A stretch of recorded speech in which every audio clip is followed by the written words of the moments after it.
ശബരിമല സ്വർണ്ണക്കൊള്ളക്കേസിൽ നിർണായകമായ arrest. 2019 Devaswom board അംഗം N വിജയകുമാറിനെയാണ് arrest ചെയ്തത്. വിജയകുമാറിന് ഗൂഢാലോചനയിൽ പങ്കുണ്ട് എന്ന് റിമാൻഡ് റിപ്പോർട്ടിൽ പറയുന്നു. അതേസമയം ഡി മണി പഞ്ചലോക വിഗ്രഹങ്ങളല്ല, ശബരിമലയിലെ സ്വർണ്ണ ഉരുപ്പടികളാണ് കടത്തിയതെന്ന് പ്രവാസി വ്യവസായി മൊഴി നൽകി. പങ്കജ് ഭണ്ഡാരിയെയും ഗോവർദ്ധനെയും കസ്റ്റഡിയിൽ വാങ്ങാൻ SIT അപേക്ഷ നൽകിയിട്ടുണ്ട്. സ്വർണ്ണക്കൊള്ളക്കേസിൽ അറസ്റ്റിലായ A പത്മകുമാറിനെതിരെയും N വാസുവിനെതിരെയും നടപടി എടുക്കേണ്ട ഉടനെ എന്ന നിലപാടിലാണ് CPM നേതൃയോഗങ്ങൾ എത്തിച്ചേർന്നിട്ടുള്ളത് എന്ന് മാത്രമല്ല, ശബരിമല തെരഞ്ഞെടുപ്പിൽ ഏശയില്ല എന്നും CPM-ന്റെ സംസ്ഥാന സെക്രട്ടറി പറയുന്നു.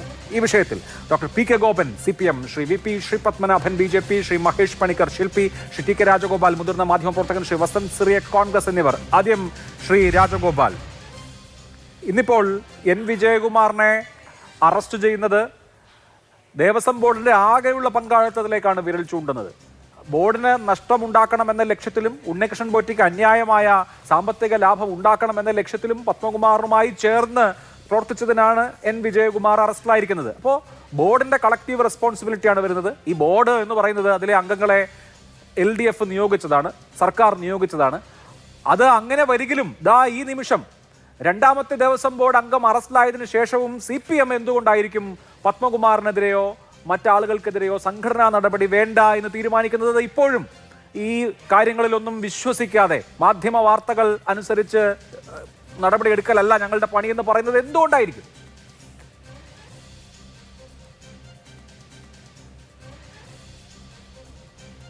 തെരഞ്ഞെടുപ്പ് ഇനിയും വരാൻ പോകുന്ന തെരഞ്ഞെടുപ്പ് തന്നെയാണ് അഭിലാഷേൻ്റെ കാര്യമെന്ന് പറയുന്നത്. ഇപ്പോൾ തദ്ദേശ സ്വയംഭരണ തെരഞ്ഞെടുപ്പിൻ്റെ വിലയിരുത്തലാണല്ലോ ഇന്ന് നടന്നത്. തെരഞ്ഞെടുപ്പ് നടത്തിയപ്പോൾ എന്താണ് പാർട്ടി സെക്രട്ടറി പറയുന്നത്? പാർട്ടിക്കൊരു ക്ഷീണം ഉണ്ടായിട്ടില്ലെന്നാണ് പറയുന്നത്. അദ്ദേഹം കുറച്ച് കണക്കുകളൊക്കെ ഉദ്ധരിച്ചിട്ടുണ്ടായിരുന്നു. കണക്കുകൾ ഉദ്ധരിച്ചുകൊണ്ടാണ് സംസാരിച്ചത്. പക്ഷേ അപ്പോഴും പറയുന്നത് എന്താണ്? കഴിഞ്ഞ പാർലമെൻറ്റ് ഇലക്ഷനേക്കാട്ടിൽ ഞങ്ങൾക്ക് ഏതാണ്ട് 60ഓളം നിയമസഭാ മണ്ഡലങ്ങൾ അത്രേ ഞങ്ങൾക്ക് കിട്ടിയിട്ടുള്ളൂ, പാർട്ടിക്ക് ലഭിച്ചിട്ടുള്ളൂ എന്നാണ് പറയുന്നത്. ഇപ്പോൾ ഭൂരിപക്ഷം വേണമെങ്കിൽ ഏതാണ്ട് 72-73 വേണമല്ലോ. അപ്പോൾ അത് പുറകിലാണ്, അത്ര ഏതാണ്ട് 12-13 സീറ്റുകൾക്ക് പുറകിലാണ്. ആ ഒരു യാഥാർത്ഥ്യം അദ്ദേഹം പറയുന്നുമുണ്ട്. ഇപ്പോൾ തെരഞ്ഞെടുപ്പ് തന്നെയാണ് അതിൻ്റെ ഒരു വിഷയമെന്ന് പറയുന്നത്. അപ്പോൾ അഭിലാഷ് സൂചിപ്പിച്ചതുപോലെ CPM-ന്റെ ഒരു സംഘടനാ നേതാവിനെ, പ്രമുഖനായ ഒരു സംഘടനാ നേതാവിനെ കൂടെ അറസ്റ്റ് ചെയ്ത ദിവസമാണെന്ന് അല്ലേ? ആ അവസരത്തിലും പോലും അങ്ങനെയാണ് പറയുന്നത്. സംസ്ഥാന കമ്മിറ്റിക്ക് ശേഷം ഉണ്ടായ പത്രസമ്മേളനമാണത്. പക്ഷേ ഘടകകക്ഷി CPIക്ക് ഇത് മനസ്സിലായിട്ടുണ്ട് കേട്ടോ. CPIയെ സംബന്ധിച്ചിടത്തോളം അവരുടെ പാർട്ടി സെക്രട്ടറി ഇന്നലെ മിനിയാന്ന് ഇതിൻ്റെ സ്റ്റേറ്റ്മെന്റ് വന്നിട്ടുണ്ട്. കൃത്യമായിട്ട് പറയുന്നുണ്ട് ശബരിമല വിഷയം നന്നായി പ്രതിഫലിച്ചിട്ടുണ്ട്. അല്ല ശ്രീ രാജഗോപാൽ, ഈ തെരഞ്ഞെടുപ്പാണ് മുന്നിൽ കാണുന്നതെന്ന് പറയുമ്പോഴുള്ള പ്രശ്നം, ഇപ്പോൾ N വിജയകുമാറിനെ അറസ്റ്റ് ചെയ്തു. നമുക്കറിയാവുന്നതുപോലെ പത്മകുമാറും വാസുവും ജയിലിലാണ്. ജാമ്യത്തിന് വേണ്ടിയുള്ള നിരന്തര ശ്രമങ്ങൾ പരാജയപ്പെടുകയാണ്. അപ്പോൾ പാർട്ടി നിയോഗിച്ച 3 പേർ അഴിക്കകത്ത് കിടക്കുമ്പോൾ അവരെ സംരക്ഷിക്കുന്നത് ഏത് തരത്തിലാണ് ഗുണം ചെയ്യുക? രാഷ്ട്രീയമായി വലിയ അവമതിപ്പും തിരിച്ചടിയുമല്ലേ അത് ഉണ്ടാക്കുക? ഒരു തെരഞ്ഞെടുപ്പ് രംഗത്ത് പോലും കണ്ണിൽ പൊടിയിടാൻ പോലും നടപടി എടുക്കുന്നില്ല എന്ന് പറയുമ്പോൾ അതിന്റെ അർത്ഥം എന്താണ്?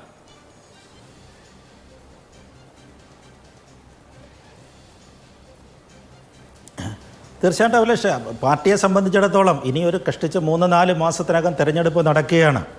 തെരഞ്ഞെടുപ്പ് നേരിടാൻ പോകുന്നൊരു പാർട്ടിയെ സംബന്ധിച്ചിടത്തോളം ഇപ്പോൾ ജനുവരി തൊട്ട് ക്യാമ്പയിൻസൊക്കെ ആരംഭിക്കുന്നെന്നാണ് പറയുന്നത്. പക്ഷേ എന്താണ് കഴിഞ്ഞ ദിവസത്തെ സംസ്ഥാന സെക്രട്ടേറിയറ്റിൽ വന്ന അഭിപ്രായത്തിൽ വന്നത് എന്താണ്? സോഷ്യൽ മീഡിയയെ പോലും കൃത്യമായിട്ട് കൊണ്ടുപോകാൻ പാർട്ടിക്ക് കഴിയുന്നില്ല. അങ്ങനെ ഒരു പോസിറ്റീവായിട്ട് വിമർശനമാണ് അതിനകത്ത് വന്നത്.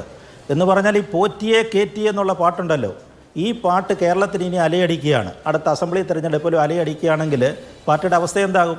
വളരെയേറെ അല്ലേ പദപ്രയോഗങ്ങൾ കൊണ്ടും പ്രാസഭംഗി കൊണ്ടും ആളുകളുടെ ഇടയിൽ വളരെ സ്വാധീനിച്ചു. വീരമണിയുടെ പഴയ പാട്ടെല്ലാവരും അങ്ങ് മറന്നുപോയി. എല്ലാവരും ഇപ്പോൾ ഈ പാട്ടിൻ്റെ പുറകിലായിരിക്കുകയാണ്. ഇത് ഈ 3-4 മാസം കൂടെ കേരളത്തിൽ അലയടിച്ചാലത്തെ അവസ്ഥ എന്താണെന്ന് ആലോചിച്ച് നോക്കുക. അപ്പോൾ അതുകൊണ്ട് അത്തരം കാര്യങ്ങളെ പാർട്ടി കർശനമായ നടപടിയിലേക്ക് പോകേണ്ടി വരും. കുറ്റപത്രം വരട്ടെ എന്നാണ് ഇപ്പോഴും അദ്ദേഹം പറയുന്നത്. കുറ്റപത്രം ഏത് കാലത്ത് വരാനാണ്? കുറ്റപത്രം ഇതിൻ്റെയൊക്കെ വരണമെങ്കിൽ അതിൻ്റെയൊക്കെ സമയമെടുക്കുന്നുണ്ട്. അതോടൊപ്പം തന്നെ പത്തനംതിട്ടയിൽ ഇപ്പോൾ പാർട്ടി നേരിടുന്ന വേറൊരു ചെറിയ പ്രതിസന്ധിയുടെ ഉണ്ടായിട്ടുണ്ട്. കഴിഞ്ഞ തദ്ദേശ സ്വയംഭരണ തെരഞ്ഞെടുപ്പിന് ശേഷം അവിടെ ആറന്മുള MLA ആയിരുന്ന ശ്രീ KC രാജഗോപാൽ അവിടെ ഇപ്രാവശ്യം തദ്ദേശ സ്വയംഭരണ തെരഞ്ഞെടുപ്പിൽ മത്സരിച്ചിരുന്നു. അദ്ദേഹം നമ്മൾ പത്രഭാഷയിലൊക്കെ പറയുകയാണെങ്കിൽ VS പക്ഷക്കാരനായിരുന്നു, കടുത്ത VS പക്ഷക്കാരനായിരുന്നു അദ്ദേഹം ഈ പ്രായം ചെന്ന ശേഷം വളരെ 70 വയസ്സിന് ഉള്ള ആളാണ് അദ്ദേഹം എന്തിനാണ് അവിടെ മത്സരിച്ചത് എന്നൊക്കെ ചില സൂചനകളൊക്കെ ഉണ്ടായിരുന്നു. അദ്ദേഹത്തിന് മാറി നിന്നാൽ പോരായിരുന്നു എന്നൊക്കെ ചില ആക്ഷേപങ്ങളും ഒക്കെ ചില ആളുകളൊക്കെ ഉയർത്തിയിരുന്നു. എന്തായാലും അദ്ദേഹം മത്സരിച്ചു. പക്ഷേ മത്സരിച്ചെങ്കിലും കഷ്ടിച്ച് കടന്നുകൂടുകയാണ് ചെയ്തത്. ആറന്മുള UDFൻ്റെ കയ്യിലുണ്ടായിരുന്ന ആറന്മുള മണ്ഡലം തിരിച്ചു പിടിച്ച നേതാവാണ് അദ്ദേഹം. അക്കാലത്ത് വളരെ VS-നോടൊപ്പം നിന്ന വളരെ പ്രമുഖനായ വളരെ ജനകീയനുമായ നേതാവാണ്. പക്ഷേ അദ്ദേഹം പൊട്ടിത്തെറിച്ചു.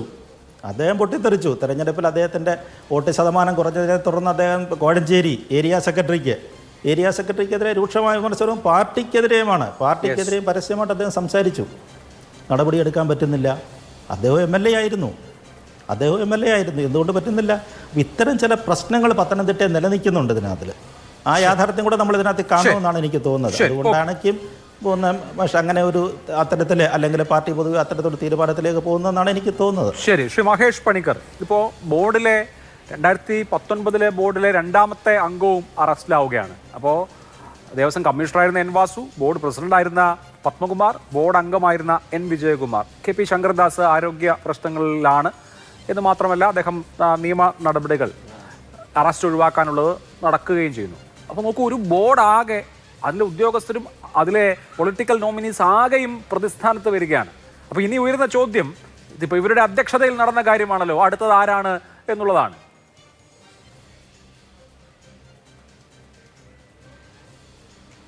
അതിനകത്ത് ഈ അഗ്നിയിലേക്ക് വന്ന് ഈയലുകളൊക്കെ വീഴുന്ന പോലാണ് ഈ അയ്യപ്പ കോപം ഇവരെയൊക്കെ ഇത് ചെയ്തിരിക്കുന്നത്. കാര്യം നമ്മൾ മനസ്സിലാക്കേണ്ടത്, ഇവരുടെ പുള്ളി അസ്വസ്ഥനാണ്, പുള്ളി സ്വയമേവ വന്ന് ഈ SITയുടെ മുമ്പിലേക്ക് ഹാജരാകുകയാണ്. അതുപോലെ ഡി മണി അവിടെ ആത്മഹത്യാ ഭീഷണി മുടക്കുകയാണ്.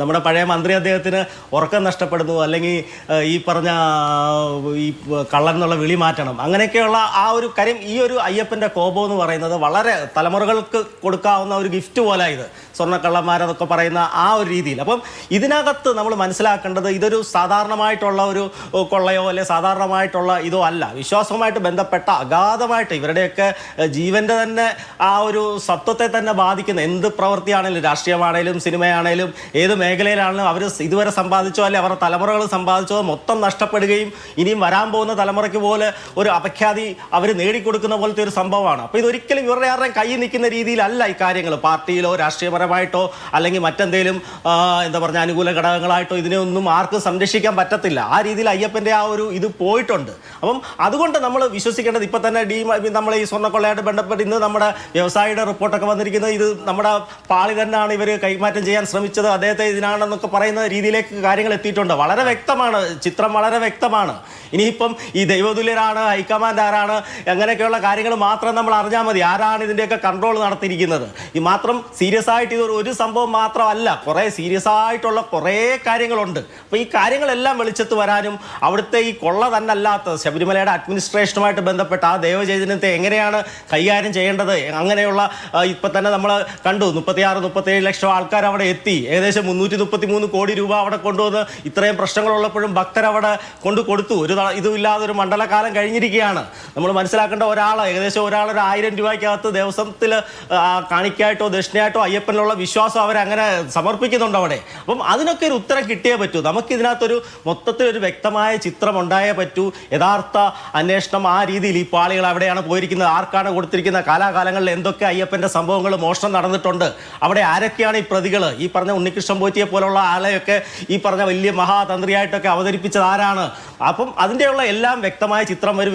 കേവലം രാഷ്ട്രീയമല്ല. പക്ഷേ ഈ ഒരു സാഹചര്യം തന്നെ അയ്യപ്പൻ തെരഞ്ഞെടുത്താണെന്നാണ് ഒരു അയ്യപ്പ വിശ്വാസി എന്നുള്ള രീതിയിൽ എൻ്റെ ഒരു കാര്യം. ഈ ഒരു തെരഞ്ഞെടുപ്പിൻ്റെ തദ്ദേശ തെരഞ്ഞെടുപ്പ് ഒരു സെമി ഫൈനലിൻ്റെയും ഇനിയും വരാൻ പോകുന്ന നമ്മുടെ നിയമസഭാ തെരഞ്ഞെടുപ്പ് ഒരു ഫൈനൽ തെരഞ്ഞെടുപ്പിൻ്റെ ഇടയ്ക്ക് ഈ പ്രശ്നം വന്നുകൊണ്ടാണ് ഇത് ഇത്രമാത്രം മാധ്യമ ശ്രദ്ധയും ഇത്രമാത്രം ഇവരുടെ കൈകളിൽ ഒന്നും നിൽക്കാൻ പറ്റാത്ത ഹൈക്കോടതിയുടെയൊക്കെ ഇടപെടലുകൾക്ക് അത്ര വ്യക്തത വന്നത്. അപ്പോൾ അതുകൊണ്ട് ഉറപ്പായിട്ടും ആ രീതിയിൽ തന്നെ എത്തും. ഇത് യഥാർത്ഥ അയ്യപ്പ വിശ്വാസികളുടെ മനസ്സ് കുളിരുന്ന രീതിയിൽ ഈ പറഞ്ഞ കൊള്ളക്കാരെ മൊത്തത്തിൽ നമ്മുടെ പൊതുസമൂഹത്തിൽ കാണിക്കപ്പെടുമെന്ന് തന്നെയാണ് എൻ്റെ വിശ്വാസം. ശരി, ശ്രീ വസന്ത് സിറിയക്ക്, CPM-ന്റെ വിലയിരുത്തൽ ശബരിമല തെരഞ്ഞെടുപ്പിൽ ഏശിയിട്ടില്ല എന്നുള്ളതാണ്. പാർട്ടികൾക്ക് അവരവരുടേതായിട്ടുള്ള വിലയിരുത്തലിൽ എത്താനുള്ള അവകാശമുണ്ട്, സ്വാതന്ത്ര്യമുണ്ട്. പക്ഷേ ആരോപണ വിധേയരായിട്ടുള്ള CPM-കാർക്കെതിരെയോ അവരുടെ നോമിനികൾക്കെതിരെയോ എന്തെങ്കിലും സംഘടനാ നടപടി ഇപ്പോഴും വേണ്ട എന്ന സമീപനത്തിലാണ്. അതിനിടെയാണ് ഇന്ന് ഒരാൾ കൂടി, N. വിജയകുമാർ കൂടി അറസ്റ്റിലാവുന്നത്. അദ്ദേഹം പൊളിറ്റിക്കൽ നോമിനിയായിരുന്നു, ഞാൻ വിശദീകരിക്കേണ്ടതില്ലല്ലോ. അദ്ദേഹം ദേവസ്വം ബോർഡിൻ്റെ മെമ്പറായിരുന്നു. അപ്പോൾ ദേവസ്വം ബോർഡ് മെമ്പറും ദേവസ്വം പ്രസിഡന്റും മറ്റ് ദേവസ്വം ഉദ്യോഗസ്ഥരും ഒക്കെ അറിഞ്ഞ് അവർ ഗൂഢാലോചന നടത്തി പരിപാവനമായി കരുതപ്പെടുന്ന ക്ഷേത്ര സ്വത്ത് ഈ തട്ടിപ്പുകാർക്ക് കൊടുത്തു എന്ന് പറയുമ്പോൾ അതിന്റെ മാനം വളരെ വലുതാവുകയാണ്. ഒരാളുടെ അഴിമതിയല്ല, ആ സംവിധാനത്തിന്റെ ആകെ അഴിമതിയാണ്. പത്മകുമാർ എന്ന ആൾ വഴിതെറ്റിപ്പോയി അഴിമതി കൂട്ടുന്നതല്ല, സംവിധാനമാകെ അഴിമതിക്ക് കൂട്ടുന്നതാണ് എന്നാണല്ലോ സ്വാഭാവികമായിട്ടും എൻ വിജയകുമാറിന്റെ അറസ്റ്റിലൂടെ വെളിവാകുന്നത്. അല്ല, ഞാൻ ആലോചിക്കുന്നത് ഈ ഗോവിന്ദൻ മാഷിന്റെ അവസ്ഥയെ പറ്റിയാണ്. കാരണം കഴിഞ്ഞ ദിവസം അദ്ദേഹം പറഞ്ഞു മുഖ്യമന്ത്രിയെ പോറ്റി കണ്ടിട്ടേ ഇല്ല, ആ വീഡിയോ ആകെ AI ആണ് എന്ന് പറഞ്ഞ് 3-ാമത്തെ മണിക്കൂറിൽ മുഖ്യമന്ത്രിയുടെ ഓഫീസ് ക്ലിഫ് ഹൗസ് തന്നെ ആ വീഡിയോ പുറത്തുവിട്ടു. ഗോവിന്ദൻ മാഷ് എന്ത് ന്യായീകരണവുമായി പിന്നീട് വരുന്നത് നമ്മൾ കണ്ടില്ല. ഇന്ന് അദ്ദേഹത്തിന്റെ തന്നെ പാർട്ടിയുടെ നേരിട്ട് നിയന്ത്രണമുള്ള സെക്രട്ടേറിയറ്റ് എംപ്ലോയീസ് അസോസിയേഷന്റെ പ്രസിഡന്റ്, നിസാര പോസ്റ്റല്ല കേട്ടോ, സെക്രട്ടേറിയറ്റ് എംപ്ലോയീസ് അസോസിയേഷൻ എന്ന് പറയുമ്പോൾ വേറെ ഏതെങ്കിലും സംഘടന പോലെയല്ല, സെക്രട്ടേറിയറ്റിനെ ആകെ നിയന്ത്രിക്കുന്ന, ഭരണചക്രത്തെ ആകെ നിയന്ത്രിക്കുന്ന സംസ്ഥാന സർക്കാരിന്റെ നോമിനികൾ, സംസ്ഥാന സർക്കാരിന്റെ ബ്യൂറോക്രാറ്റിക് സ്നോബുകൾ, ആ സ്നോബുകളെ നിയന്ത്രിക്കുന്ന അസോസിയേഷനാണത്. അപ്പോ ഭരണചക്രത്തിന് മേൽ നിയന്ത്രണമുള്ള ആളാണ് ആ പ്രസിഡന്റ് എന്ന് പറയുമ്പോൾ, ആ പ്രസിഡന്റ് അറസ്റ്റിലായി ഏതാണ്ട് 1 മണിക്കൂർ കഴിഞ്ഞ് വന്ന് പറയാണ് യാതൊരു തരത്തിലും പാർട്ടിക്ക് സ്വർണ്ണക്കള്ളയുമായി ബന്ധമില്ല എന്ന്. അദ്ദേഹം അത് പറഞ്ഞ് ഏതാണ്ട് 2 മണിക്കൂർ കഴിയുമ്പോഴാണ് CPIയുടെ വിലയിരുത്തൽ വരുന്നത്. ശബരിമല കൊള്ള അത് വലിയ രീതിയിൽ ബാധിച്ചുവെന്നും ഈ പറയുന്ന LDF നേതാക്കളെ, CPIക്ക് എങ്ങനെ പറയാൻ പറ്റൂ, LDF നേതാക്കളെ പുറത്താക്കാത്തത് വലിയ രീതിയിൽ ബാധിച്ചു എന്നും പറയുകയാണ്. ഞാൻ ആലോചിക്കുന്നത് ഇപ്പോ ഈ ഗോവിന്ദൻ മാഷ് അടുത്ത ദിവസം ഭവന സന്ദർശനം ആവശ്യപ്പെട്ടിട്ടുണ്ട് പാവപ്പെട്ട താഴെത്തട്ടിലുള്ള സഹാക്കളോട്. അപ്പൊ അവർക്ക് പോകുന്ന വഴിക്ക് ആ വീടുകളിൽ എവിടെയെങ്കിലും ഒക്കെ ചെല്ലുമ്പോൾ അവിടെ കുഞ്ഞു കുട്ടികൾ തൊട്ട് ഇന്ന് അവരുടെ നാവിൽ തത്തിക്കളിക്കുന്ന പാട്ട്, സ്വർണം കട്ടത് ആരപ്പ, അത് സഹാക്കളാണ് അയ്യപ്പ, സ്വർണം കട്ടതിൽ അറസ്റ്റിലായത് ആരപ്പ, അത് N വിജയകുമാറാണ് അയ്യപ്പ, N വിജയകുമാർ ആരാണ് അയ്യപ്പ, അത് CPM ആണ് അയ്യപ്പ എന്ന പാട്ടാണ്. അപ്പൊ ഇന്നത്തെ പാരഡിയുടെ ലൈൻ അതാണ്. അപ്പൊ നാളെ അത് ചെല്ലുമ്പോ സ്വർണം കട്ടതിൽ അറസ്റ്റിൽ ആയത് ആരപ്പ എന്ന് ചോദിക്കുമ്പോ അത് കടകംപള്ളിയാണ് അപ്പ എന്ന് അവിടെ നിന്ന് ആരെങ്കിലും പാടിയാൽ അതിൽ കുറച്ച് സംയമനം പാലിക്കാനുള്ള ക്യാപ്സ്യൂൾ കൂടി AKG സെന്ററിൽ നിന്ന് വരും ദിവസങ്ങളിൽ വിതരണം ചെയ്യപ്പെടേണ്ടതാണ്. നോക്കൂ, നിസാരക്കാരാണോ അറസ്റ്റിലായിരിക്കുന്നത്? ഇപ്പോ പാർട്ടി സംസ്ഥാന സെക്രട്ടറി പറയുന്നത് കേട്ടാൽ യാതൊരു തരത്തിലുള്ള ബന്ധവും, തൂണിന്റെ തുരുമ്പിന്റെ പോലും ബന്ധം ശബരിമല കൊള്ളയുമായി ബന്ധപ്പെട്ട് പാർട്ടിക്കില്ല എന്ന് പറയുമ്പോൾ CPMന്റെ നേരത്തെ ഇപ്പോ പ്രിയപ്പെട്ട രാജഗോപാൽ സാർ പറയുന്നത് കേട്ടു, VS പിണറായി പക്ഷ കാലത്തെ പോരിനെ പറ്റി. ആ പോരിന്റെ കാലത്ത് പിണറായി പക്ഷത്തിന്റെ കുന്തമുണയായിരുന്നു ഈ അറസ്റ്റിലായി കിടക്കുന്ന പത്മകുമാർ. പിണറായി പക്ഷത്തിന്റെ ഗ്രൂപ്പിന്റെ മാനേജറായിരുന്നു. ആ ഗ്രൂപ്പിനെ നയിച്ച ആൾ, കോർഡിനേറ്റ് ചെയ്ത ആളാണ്. പത്തനംതിട്ട ജില്ലയിൽ VS പക്ഷത്തിനെതിരെ വെട്ടിനിർത്താൻ വേണ്ടി പിണറായി കണ്ടെത്തി വളർത്തിക്കൊണ്ടുവന്ന ആളാണ് പത്മകുമാർ. ആ പത്മകുമാർ നിലവിൽ CPMന്റെ ജില്ലാ സെക്രട്ടേറിയറ്റ് മെമ്പറാണ്.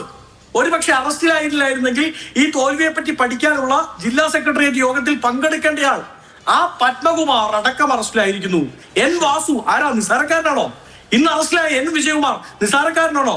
പാർട്ടിയുമായി മുലകുടി ബന്ധമുള്ള, പാർട്ടിയുമായി പൊക്കിൾക്കൊടി ബന്ധമുള്ള 3 പ്രധാനപ്പെട്ട നേതാക്കൾ അറസ്റ്റിലായിരിക്കുന്നത് ഉപ്പ് സത്യാഗ്രഹത്തിൽ പങ്കെടുത്തതിന്റെ പേരിലല്ല എന്നെന്താണ് പാർട്ടി സെക്രട്ടറിക്ക് മനസ്സിലാവാത്തത്? എന്നാണ് പാർട്ടി സെക്രട്ടറിയും പാർട്ടിയും അത് വിലയിരുത്താത്തത്? അതായത് ഇവർ കണ്ടാൽ പഠിക്കില്ല, കൊണ്ടാൽ പഠിക്കില്ല എന്ന് ഇവർ തന്നെ രജിസ്റ്റർ ചെയ്യാണ്. അവർ ഈ നിലപാടുമായി മുമ്പോട്ട് പോകണം വരും ദിവസങ്ങളിലും എന്നാണ് ഞങ്ങളുടെ ആവശ്യം. കാരണം ഇവർ ഇത് വിശദീകരിക്കാൻ വേണ്ടി വീടുകളിലേക്ക് ചെല്ലുമ്പോൾ ഞങ്ങളുടെ അയ്യപ്പന്റെ സ്വർണം എന്തിയെ എന്ന് വിശ്വാസികൾ ചോദിക്കും. അത് കട്ടെടുത്ത പത്മകുമാറിനെ എന്താ നിങ്ങൾ പുറത്താക്കാത്തത് എന്ന് വിശ്വാസികൾ ചോദിക്കും. നാളെ നിങ്ങൾ ഈ തെരഞ്ഞെടുപ്പിനെ നേരിടുമ്പോൾ നിങ്ങളുടെ പാർട്ടി മെമ്പറായി, വെറും മെമ്പറല്ല, ജില്ലാ സെക്രട്ടേറിയറ്റ് അംഗമായിരിക്കുന്ന പത്മകുമാറിനെ അല്ലെ നിങ്ങൾ മുമ്പിൽ നിർത്തി ഈ തെരഞ്ഞെടുപ്പിനെ നയിക്കാൻ പോകുന്നത് എന്ന് ചോദിക്കും. അതിന് ഉത്തരം പറയണ്ടേ? ഇനി ഇതുമായി ബന്ധപ്പെട്ട് ചേർത്ത് വായിക്കേണ്ടതുണ്ട്. മറ്റു കാര്യങ്ങളിലേക്ക് വരാം. ഈ കാര്യത്തിൽ ഇപ്പോ മറുപടി പറയേണ്ടത് CPM പക്ഷത്ത് നിന്ന് ഡോക്ടർ PK ഗോപനാണ്. അദ്ദേഹം 7:45 എത്താത്തത് എന്താണെന്ന് എനിക്കറിയില്ല. അവരാണ് അക്കാര്യത്തിൽ മറുപടി പറയേണ്ടത്. അഡ്വക്കേറ്റ് VP ശ്രീപത്മനാഭൻ, ഇവിടെ ഇപ്പോൾ ഹൈക്കോടതിയുടെ സിംഗിൾ ബെഞ്ചിൽ നിന്ന് വളരെ രൂക്ഷമായ ചില വിമർശനങ്ങൾ SIT കേട്ടിരുന്നു. എന്തുകൊണ്ടാണ് ബോർഡിലുള്ള ഇതര അംഗങ്ങൾക്കും ക്രിമിനൽ റെസ്പോൺസിബിലിറ്റി ഉണ്ട് എന്നിരിക്കെ അവരെ അറസ്റ്റ് ചെയ്യാത്തത് എന്ന ചോദ്യം ഉണ്ടായിരുന്നു. ചില ആളുകളിലേക്ക് മാത്രം അന്വേഷണം കേന്ദ്രീകരിക്കുകയാണ് എന്ന വിമർശനം ഉണ്ടായിരുന്നു. ഇപ്പോൾ എന്തായാലും ഒടുവിൽ ഇപ്പോൾ N വിജയകുമാറിനെ കൂടി അറസ്റ്റ് ചെയ്യുകയാണ്. മുഖ്യമന്ത്രി അടക്കമുള്ള ആളുകൾ സിംഗിൾ ബെഞ്ചിന്റെ വിമർശനത്തെ മറ്റ് ചില കാരണങ്ങളാൽ എന്നൊക്കെ വളരെ പരത്തി പറയുകയായിരുന്നു. എന്തായാലും ആ കോർട്ടിന്റെ വിമർശനത്തിന്റെ കൂടി അനുകൂലമായിട്ടാണോ ഈ നടപടി എന്നറിയില്ല. എന്തായാലും N വിജയകുമാർ കൂടി അറസ്റ്റിലാകുമ്പോൾ അന്നത്തെ ദേവസ്വം ബോർഡ് ആകെ കറപ്റ്റ് ആയിരുന്നു എന്ന് ഈ നാട്ടിലെ പാവപ്പെട്ട ജനങ്ങൾ വിചാരിക്കേണ്ടി വരുമോ?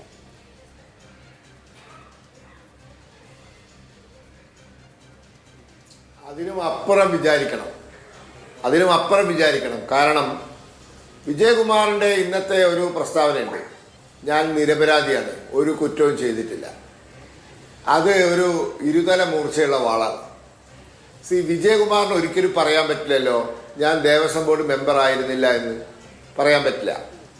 താനും കൂടി ഒപ്പിട്ട തീരുമാനത്തിൻ്റെ അടിസ്ഥാനത്തിലാണ് ഈ ഉരുപ്പിടികൾ ഉണ്ണികൃഷ്ണൻ പോറ്റീൻ്റെ അടുത്ത് ഇത് അതിൻ്റെ മെയിൻ്റനൻസ് വർക്കോ അല്ലെങ്കിൽ റിപ്പയർ വർക്കോ വീണ്ടും സ്വർണ്ണം പൂശലോ ഒക്കെ നടത്താൻ വേണ്ടി കൊടുത്തത് എന്ന കാര്യവും അദ്ദേഹത്തിന് നിഷേധിക്കാൻ പറ്റില്ലല്ലോ. കാരണം ഒപ്പ് അവിടെയുണ്ട്. അതായത് വാസുവിൻ്റെ ഒപ്പുണ്ട്, നമ്മുടെ പത്മകുമാറിൻ്റെ ഒപ്പുണ്ട്, വിജയകുമാറിൻ്റെ ഒപ്പുണ്ട്, ശങ്കരദാസിൻ്റെ ഒപ്പുണ്ട്, പിന്നെ ഒരു ലേഡി സ്റ്റാഫിൻ്റെ ഒപ്പുണ്ട്. അവർ പറയുന്നത് മുകളിൽ നിന്നുള്ള നിർദ്ദേശം പാലിച്ചു എന്നുള്ളതാണ്. അവർ ഉദ്യോഗസ്ഥയാണ്.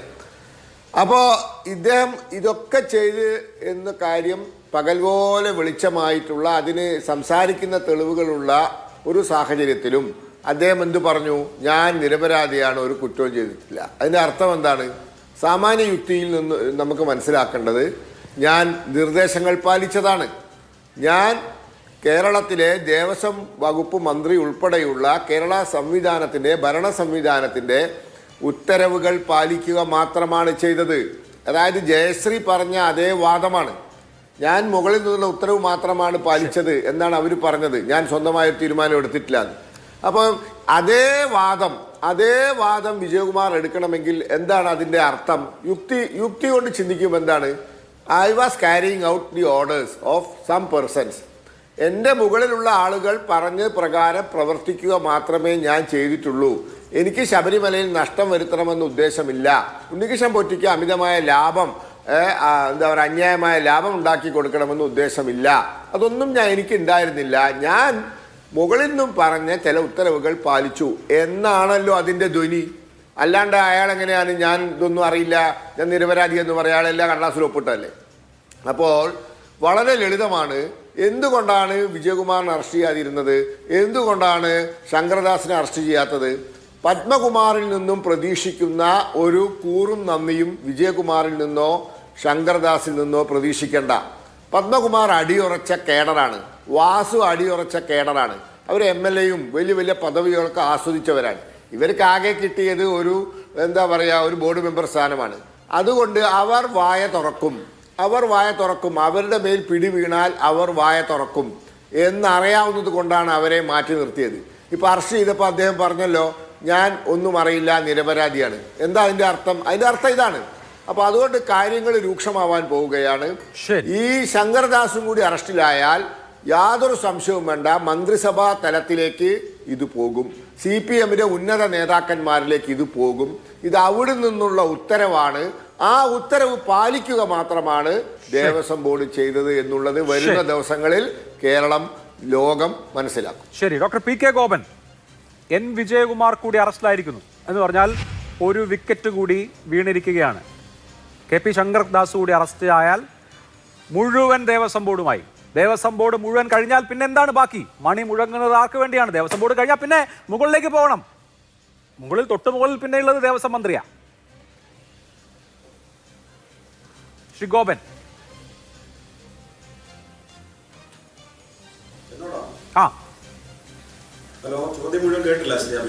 അതായത് ഇപ്പോ ദേവസ്വം ബോർഡ് മുഴുവൻ വിക്കറ്റും നഷ്ടപ്പെടുന്ന അവസ്ഥയിലാണ്. ഇന്നിപ്പോൾ N വിജയകുമാർ കൂടി അറസ്റ്റിലായിരിക്കുന്നു. KP ശങ്കർദാസിന് ആരോഗ്യ പ്രശ്നങ്ങളുണ്ട്, അതുകൊണ്ട് അദ്ദേഹം അറസ്റ്റ് ഒഴിവാക്കിയിരിക്കുകയാണ്. ദേവസ്വം ബോർഡ് മുഴുവൻ അറസ്റ്റിലായി കഴിഞ്ഞാൽ പിന്നെ ബാക്കി ആരാണ്? അടുത്തത് ആരാണ്? അടുത്ത വിക്കറ്റ് ആരുടേതാണ്? പിന്നെ മുകളിലേക്ക് വന്നാൽ പിന്നെ മന്ത്രിസഭയാണുള്ളത്, ദേവസ്വം മന്ത്രിയാണുള്ളത്.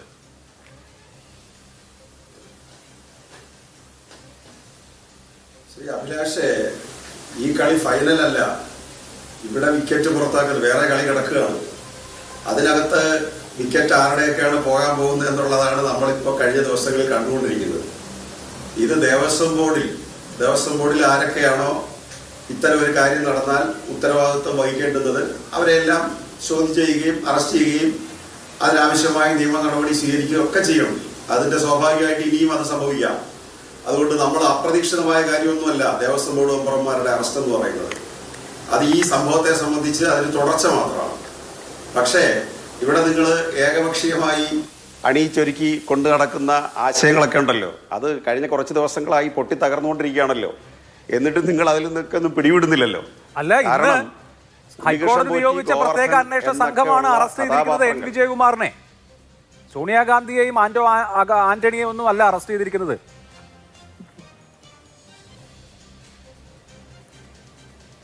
ഇതൊന്നും ഞാൻ പറഞ്ഞില്ലല്ലോ, ഞാൻ പറഞ്ഞു തുടങ്ങിയില്ലല്ലോ അഭിലാഷേ. ഒന്നാമത് എൻ്റെ കുഴപ്പം കൊണ്ടല്ല ഞാൻ ലേറ്റായിട്ട് കയറിയത്, അത് ഞാൻ ഇവിടെ വിശദീകരിക്കുന്നില്ല, സ്വാഭാവികമായിട്ട് വരുന്ന ടെക്നിക്കലായ പ്രശ്നങ്ങളാണ്. രണ്ടാമത് ഒരു വാചകം പൂർത്തിയാക്കാൻ അവസരം എന്താ? നിങ്ങൾ 4 പേരെ വെച്ച് സൂപ്പിച്ച് ഇറച്ചിക്കൊണ്ടിരിക്കുകയല്ലേ. ഞങ്ങളൊക്കെ 1-2 വാചകം പറയുന്നത് നിങ്ങൾ ശ്രദ്ധിക്കുക. നിങ്ങൾ ഈ ചാനലുകളിൽ നടത്തിക്കൊണ്ടിരിക്കുന്ന ഏർപ്പാട് 4 BJPയുടെ ഒരു പ്രതി, UDFൻ്റെ ഒരു പ്രതി, ഒരു വലതുപക്ഷ നിങ്ങൾക്ക് ഇടതുപക്ഷത്തെ ശക്തമായ പേടിയുള്ളത് കൊണ്ടാണ് നിങ്ങൾ BJPയുടെ ഒരു പ്രതി, UDFൻ്റെ ഒരു പ്രതി മാത്രം നിങ്ങൾക്ക് പോരാ. നിങ്ങൾക്കൊരു വലതുപക്ഷ നിരീക്ഷണം കൂടി വേണം. ഇടതുപക്ഷത്തിന്റെ ഒരാൾക്ക് സംസാരിക്കുമ്പോൾ നിങ്ങൾ വലതുപക്ഷവും ഒരു അവതാരകനും അല്ലെങ്കിൽ അവതാരികയും, അപ്പൊ 4, 5-1 മാത്രമാണ് ഇടതുപക്ഷത്തിന് വിശദീകരിക്കാൻ. അതും നിങ്ങൾ ചോദ്യങ്ങൾ കൊണ്ട് മൂടും. നിങ്ങൾ സംസാരിക്കാൻ സമ്മതിക്കില്ല. ഇതാണ് ഏകദേശം ഒരു 8-10 ചാനലുകൾ കഴിഞ്ഞ ഇപ്പൊ നിങ്ങൾ ഞാൻ ചർച്ച തുടങ്ങുന്നതിന് മുമ്പേ നിങ്ങൾ അടുത്ത ചോദ്യമായിട്ട് വരിക. എങ്ങനെ അല്ല 5 പേരെ ഒറ്റയ്ക്ക് നേരിടാനുള്ള ആത്മവിശ്വാസവും ശേഷിയും ഒക്കെ താങ്കൾക്കുണ്ടെന്നാണ് എൻ്റെ ഒരു വിശ്വാസം എന്നാ ഞാൻ പറഞ്ഞത്. എൻ്റെ വ്യക്തിപരമായ ആത്മവിശ്വാസമല്ല, ഞങ്ങൾക്കാകെ നിങ്ങൾ 1000 ചോദ്യം കൊണ്ട് മൂടിയാലും ഞങ്ങൾ സുതാര്യമാണെന്നും സത്യസന്ധരാണെന്നും ഉള്ള ആത്മബലത്തിൻ്റെ അടിസ്ഥാനത്തിൽ ഞങ്ങൾക്ക് ഏത് ചോദ്യത്തെ അഡ്രസ്സ് ചെയ്യാം. കാരണം ഞാൻ കഴിഞ്ഞ കുറച്ച് കാലങ്ങളായിട്ട് ഈ ചർച്ച ചെയ്തുകൊണ്ടിരിക്കുമ്പോൾ ആ ചർച്ചയിൽ ഞാൻ പറഞ്ഞിരുന്നു 2019 അല്ല ഇതിൻ്റെ സ്റ്റാർട്ടിങ്, ഇത് പിന്നിലേക്ക് പോകും. മറ്റൊരു കഥാപാത്രത്തെ കൂടി ഞാൻ ഇതിനകത്ത് കൊണ്ടുവന്നിരുന്നു. ഇടയ്ക്കിടയ്ക്ക് എല്ലാ ചാനലുകളിലും ഏതെങ്കിലും സമയത്ത് ഞാൻ അവതരിപ്പിച്ചിരുന്നു കനകോലുവിൻ്റെ ഇടപെടിയിൽ. അത് കർണാടകക്കാരനാണ് അദ്ദേഹം, കോൺഗ്രസിൻ്റെ PR ടീമാണ്. കോൺഗ്രസിൻ്റെ ദേശീയ നേതൃത്വമോ സംസ്ഥാന നേതൃത്വത്തിനോ ഏത് വിഷയത്തിൽ സമരം എടുക്കണം അല്ലെങ്കിൽ ഏത് മുദ്രാവാക്യം രൂപീകരിക്കണം എന്നുള്ളത് അവരുടെ വർക്കിംഗ് കമ്മിറ്റിയോ KPCC ഒന്നും അല്ല തീരുമാനിക്കുന്നത്. അത് PR ടീമായിട്ടുള്ള കനകോലുവാണ്. ആ കനകോലുവിൻ്റെ പ്രൊഡക്റ്റാണ് ഈ വന്നിരിക്കുന്ന ഗോവർദ്ധൻ. ആ കനകോലു കർണാടകക്കാരനാണ്. ആ കനകോലു വഴിയാണ് ഈ യഥാർത്ഥത്തിൽ നമ്മുടെ കോൺഗ്രസ് നേതൃത്വത്തെയും ഉണ്ണികൃഷ്ണൻ പോറ്റിയെയും കൂടി AICC ആസ്ഥാനത്ത് ബന്ധപ്പെടുത്തി കൊടുത്തിരിക്കുന്നത്. കോൺഗ്രസിൻ്റെ ഫണ്ടിങ് ഏജൻസിയാണ് ഇവർ. കോൺഗ്രസിൻ്റെ ഫണ്ടിങ് ഏജൻസിയാണ് ഉണ്ണികൃഷ്ണൻ പോറ്റിയും ഗോവർദ്ധനും എല്ലാം. അതിലേക്ക് കടന്നു വരാൻ പോവുക. ഇത് ദേവസ്വം ബോർഡിൻ്റെ ചുമതലയിരുന്ന ആളുകൾ അവർക്കിത് ഉത്തരവാദിത്വം വഹിക്കേണ്ടുന്നതിൽ ഏതെങ്കിലും വീഴ്ച വരുത്തിയിട്ടുണ്ടെങ്കിൽ അവരുടെ കേസെടുക്കട്ടെ, ജയിലിലടയ്ക്കും, നമുക്ക് സ്വീകരിക്കാം. അവർക്ക് അത്തരത്തിൽ ഉത്തരവാദിത്വം ഉണ്ടെങ്കിൽ ഭരിക്കുന്ന ശബരിമലയിൽ ഇത്ര കാലം കയറി കളിക്കുക എന്ന് പറഞ്ഞാൽ പിന്നെ എന്താ അതിനർത്ഥം? ഈ കനകോലു നിയോഗിച്ച ആളുകൾക്കൊക്കെ താലവും പിടിച്ച് വിളക്കം പിടിച്ച് മുമ്പിൽ നടന്നത് ദേവസ്വം ബോർഡിനെ നയിക്കാൻ നിയോഗിക്കപ്പെട്ട ആളുകളല്ലേ, പ്രസിഡന്റും മെമ്പർമാരും മറ്റുള്ളവരും ഒക്കെ. അങ്ങനെയല്ല ശ്രീ അഭിലാഷ് അതിൻ്റെ ചരിത്രം വരുന്നത്. അത് സാധാരണഗതിയിൽ അവിടെ തുടരുന്ന അവിടുത്തെ തന്ത്രിമാരും തിരുമേനിമാരും അല്ലെങ്കിൽ ശാന്തിക്കാരും കീഴ്ശാന്തിക്കാരുമായിട്ടുള്ള ഒരു ബറ്റാലിയൻ ഉണ്ട്. അതിലൊന്നും വലുതായിട്ട് ദേവസ്വം ബോർഡിൻ്റെ കൺട്രോൾ വരില്ല. പ്രധാനമായിട്ട് തന്ത്രിയുടെ കാര്യത്തിൽ ദേവസ്വം ബോർഡിന് എന്താ കൺട്രോള്? തന്ത്രിക്കല്ലേ അവിടുന്ന് അകത്ത് നിന്ന് പുറത്തേക്ക് പോകുന്നതും പുറത്തു നിന്ന് അകത്തേക്ക് വരുന്ന സാധനങ്ങളുടെ പൂർണ്ണ ഉത്തരവാദിത്വം തന്ത്രിമാരിലല്ലേ. അതുപോലെ തന്നെ അവിടെ ഇപ്പൊ ഉണ്ണികൃഷ്ണൻ പോറ്റി എന്ന് പറഞ്ഞാൽ ബഹുമാന്യനായ കോൺഗ്രസിന്റെ നേതാവ് ശ്രീ പ്രയാർ ഗോപാലകൃഷ്ണന്റെ വലങ്കൈയായിരുന്നു. നിങ്ങള് ശ്രീമതി സോണിയാഗാന്ധിയെ കാണാൻ പോയപ്പോൾ അവിടെയുള്ള എല്ലാ കഥാപാത്രങ്ങളും ശ്രദ്ധയപ്പെട്ടില്ലേ?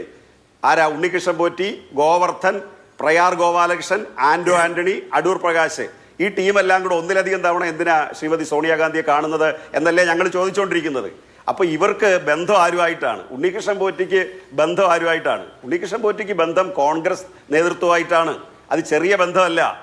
നമ്മളെല്ലാം പലതവണ ചർച്ച ചെയ്തതുപോലെ, പല ആളുകളും പറയുന്നത് പോലെയും പല വിശദീകരണങ്ങളും വന്നതുപോലെയും കോൺഗ്രസിൻ്റെ ദേശീയ നേതൃത്വത്തിനും വർക്കിംഗ് കമ്മിറ്റി അംഗങ്ങൾക്കും മുഖ്യമന്ത്രിമാർക്കും കാണാൻ അവസരം കൊടുക്കാത്ത ശ്രീമതി സോണിയാഗാന്ധി ഉണ്ണികൃഷ്ണൻ പോറ്റിയുമായിട്ട് ഒന്നിലധികം തവണ സംസാരിക്കണമെങ്കിലും അവരുടെ കയ്യിൽ ചരട് കെട്ടി കൊടുക്കണമെങ്കിലും അവർക്ക് സമ്മാനപ്പൊതി കൊടുക്കണമെങ്കിലും. പക്ഷെ ഗോപൻ നോക്കൂ, നമ്മള് ജയിലിൽ കിടക്കുന്ന അഴി എണ്ണിക്കൊണ്ടിരിക്കുന്ന ആളുകളെ കുറിച്ചൊന്ന് ആലോചിച്ചാൽ ആരാണ് N വിജയകുമാർ, ആരാണ് പത്മകുമാർ, ആരാണ് N വാസു? ഇവർ 3 പേരും ഏത് പാർട്ടിക്കാരാണ്? പത്മകുമാർ CPMന്റെ ജില്ലയിലെ പത്തനംതിട്ട ജില്ലയിലെ ഏറ്റവും പ്രമുഖനായ നേതാവും മുൻ MLA യുമാണല്ലോ. ഈ നിമിഷം വരെ, നമ്മൾ ഈ സംസാരിക്കുന്ന നിമിഷം വരെ ജയിലിൽ കിടക്കുന്ന, ഒരു കോടതിയും ജാമ്യം പോലും കൊടുക്കാതെ ജയിലിലിട്ടിരിക്കുന്ന പത്മകുമാറിനെ ഒന്നും നുള്ളി നോവിച്ചിട്ടില്ല, രോമത്തിന് കേട് വരുത്തിയിട്ടില്ല. അറിയാതെ പോലും ഒന്ന് തള്ളി പറഞ്ഞിട്ടില്ല പാർട്ടി സംസ്ഥാന സെക്രട്ടറി. ഈ അകത്ത് കിടക്കുന്ന 3 ആൾ കഴിഞ്ഞിട്ടാണല്ലോ പിന്നെ ഡൽഹിയിൽ ഇരിക്കുന്ന സോണിയാഗാന്ധിയും ഒക്കെ.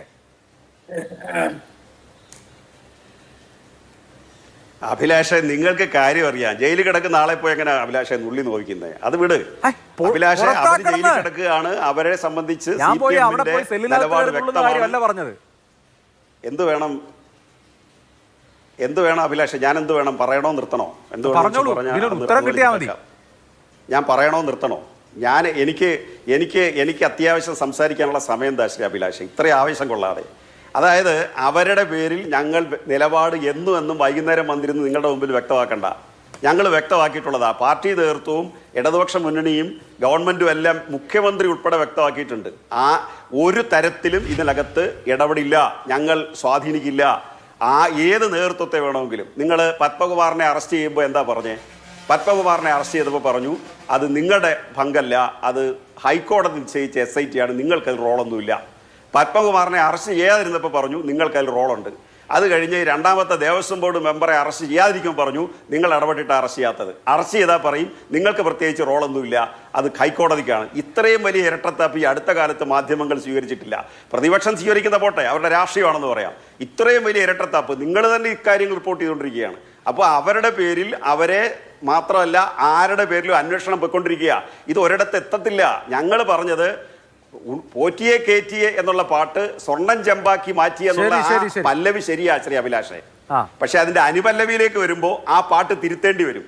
ആ പാട്ട് തിരുത്തുക എന്ന് പറഞ്ഞാൽ കോൺഗ്രസ് ആണേ കയറ്റിയത്, സോണിയാണേ കയറ്റിയത്, പ്രയാറാണേ കയറ്റിയത്, അടൂരാണേ കയറ്റിയത്, ആന്റോ ആണേ കയറ്റിയത്. അവസാനം വന്നിട്ട് കോൺഗ്രസിന്റെ ഫണ്ട് സ്വരൂപിക്കുന്നതിന്റെ ഭാഗമായി ഇപ്പൊ BJPക്ക് ആണെങ്കിൽ അവർക്ക് 6000 കോടിയാണ് കഴിഞ്ഞ വർഷത്തെ ഇലക്ട്രൽ ഫണ്ട് എന്ന് പറഞ്ഞാൽ. സോണിയാഗാന്ധിയുടെ മരുമകന്റെ ഫണ്ട്. ശബരിമലയിലെ സ്വർണ്ണമെല്ലാം ഊരിക്കൊണ്ടുപോയി കോൺഗ്രസ് ഫണ്ട് ഉണ്ടാക്കിയതാണ്. ഇലക്ട്രൽ ബോണ്ട് ഫണ്ട് കുറവാണ്. ഫണ്ട് ഉണ്ണികൃഷ്ണൻ പോറ്റി ഉപയോഗിച്ച് ഉണ്ടാക്കിയ ഫണ്ടിന്റെ കഥയാ കേരളത്തിൽ പുറത്തു വരാൻ പോകുന്നത്. ഉണ്ണികൃഷ്ണൻ പോറ്റിയെയും ഗോവർദ്ധനെ ഉപയോഗിച്ച് AICC നേതൃത്വമായിട്ട് സഹകരിച്ച് VD സതീശനും അൻവറും വഴി കേരളത്തിൽ വന്ന വലിയ തോതിലുള്ള ഫണ്ടിന്റെ ഭാഗമായിട്ടാണ്. കനകോലുവിന്റെ തിയറിയാണ് അയ്യപ്പ സംഗമത്തിന് തൊട്ട് മുമ്പ് ഉണ്ണികൃഷ്ണൻ പോറ്റിയെ കൊണ്ട് പീഡം കാണാനില്ലേ, പീഡം കണ്ടു കിട്ടിക്കഴിഞ്ഞാൽ പ്രശ്നം തീരുമെന്നാണ് അയാൾ വിചാരിച്ചിരുന്നത്. പക്ഷെ അപകടത്തിലേക്ക് പോവാ. എന്തോ ഒരു ഉണ്ടയില്ലാത്ത വെടി. ഓക്കെ, എനിക്കൊരു ഇടവേള അത്യാവശ്യമാണ്. ഇടവേളയ്ക്ക് ശേഷം മടങ്ങിയെത്താം.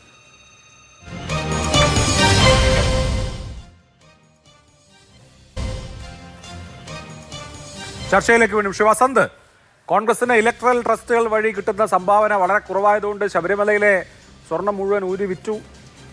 അതിനാണ് സോണിയാഗാന്ധിയെ പോയി കണ്ടതെന്നാണ് ഞാൻ അദ്ദേഹം പറഞ്ഞതിൽ നിന്ന് മനസ്സിലാക്കിയ ഒരു രത്ന ചുരുക്കം. എന്നോടാണല്ലോ അല്ലേ? ശ്രീ അഭിലാഷ്,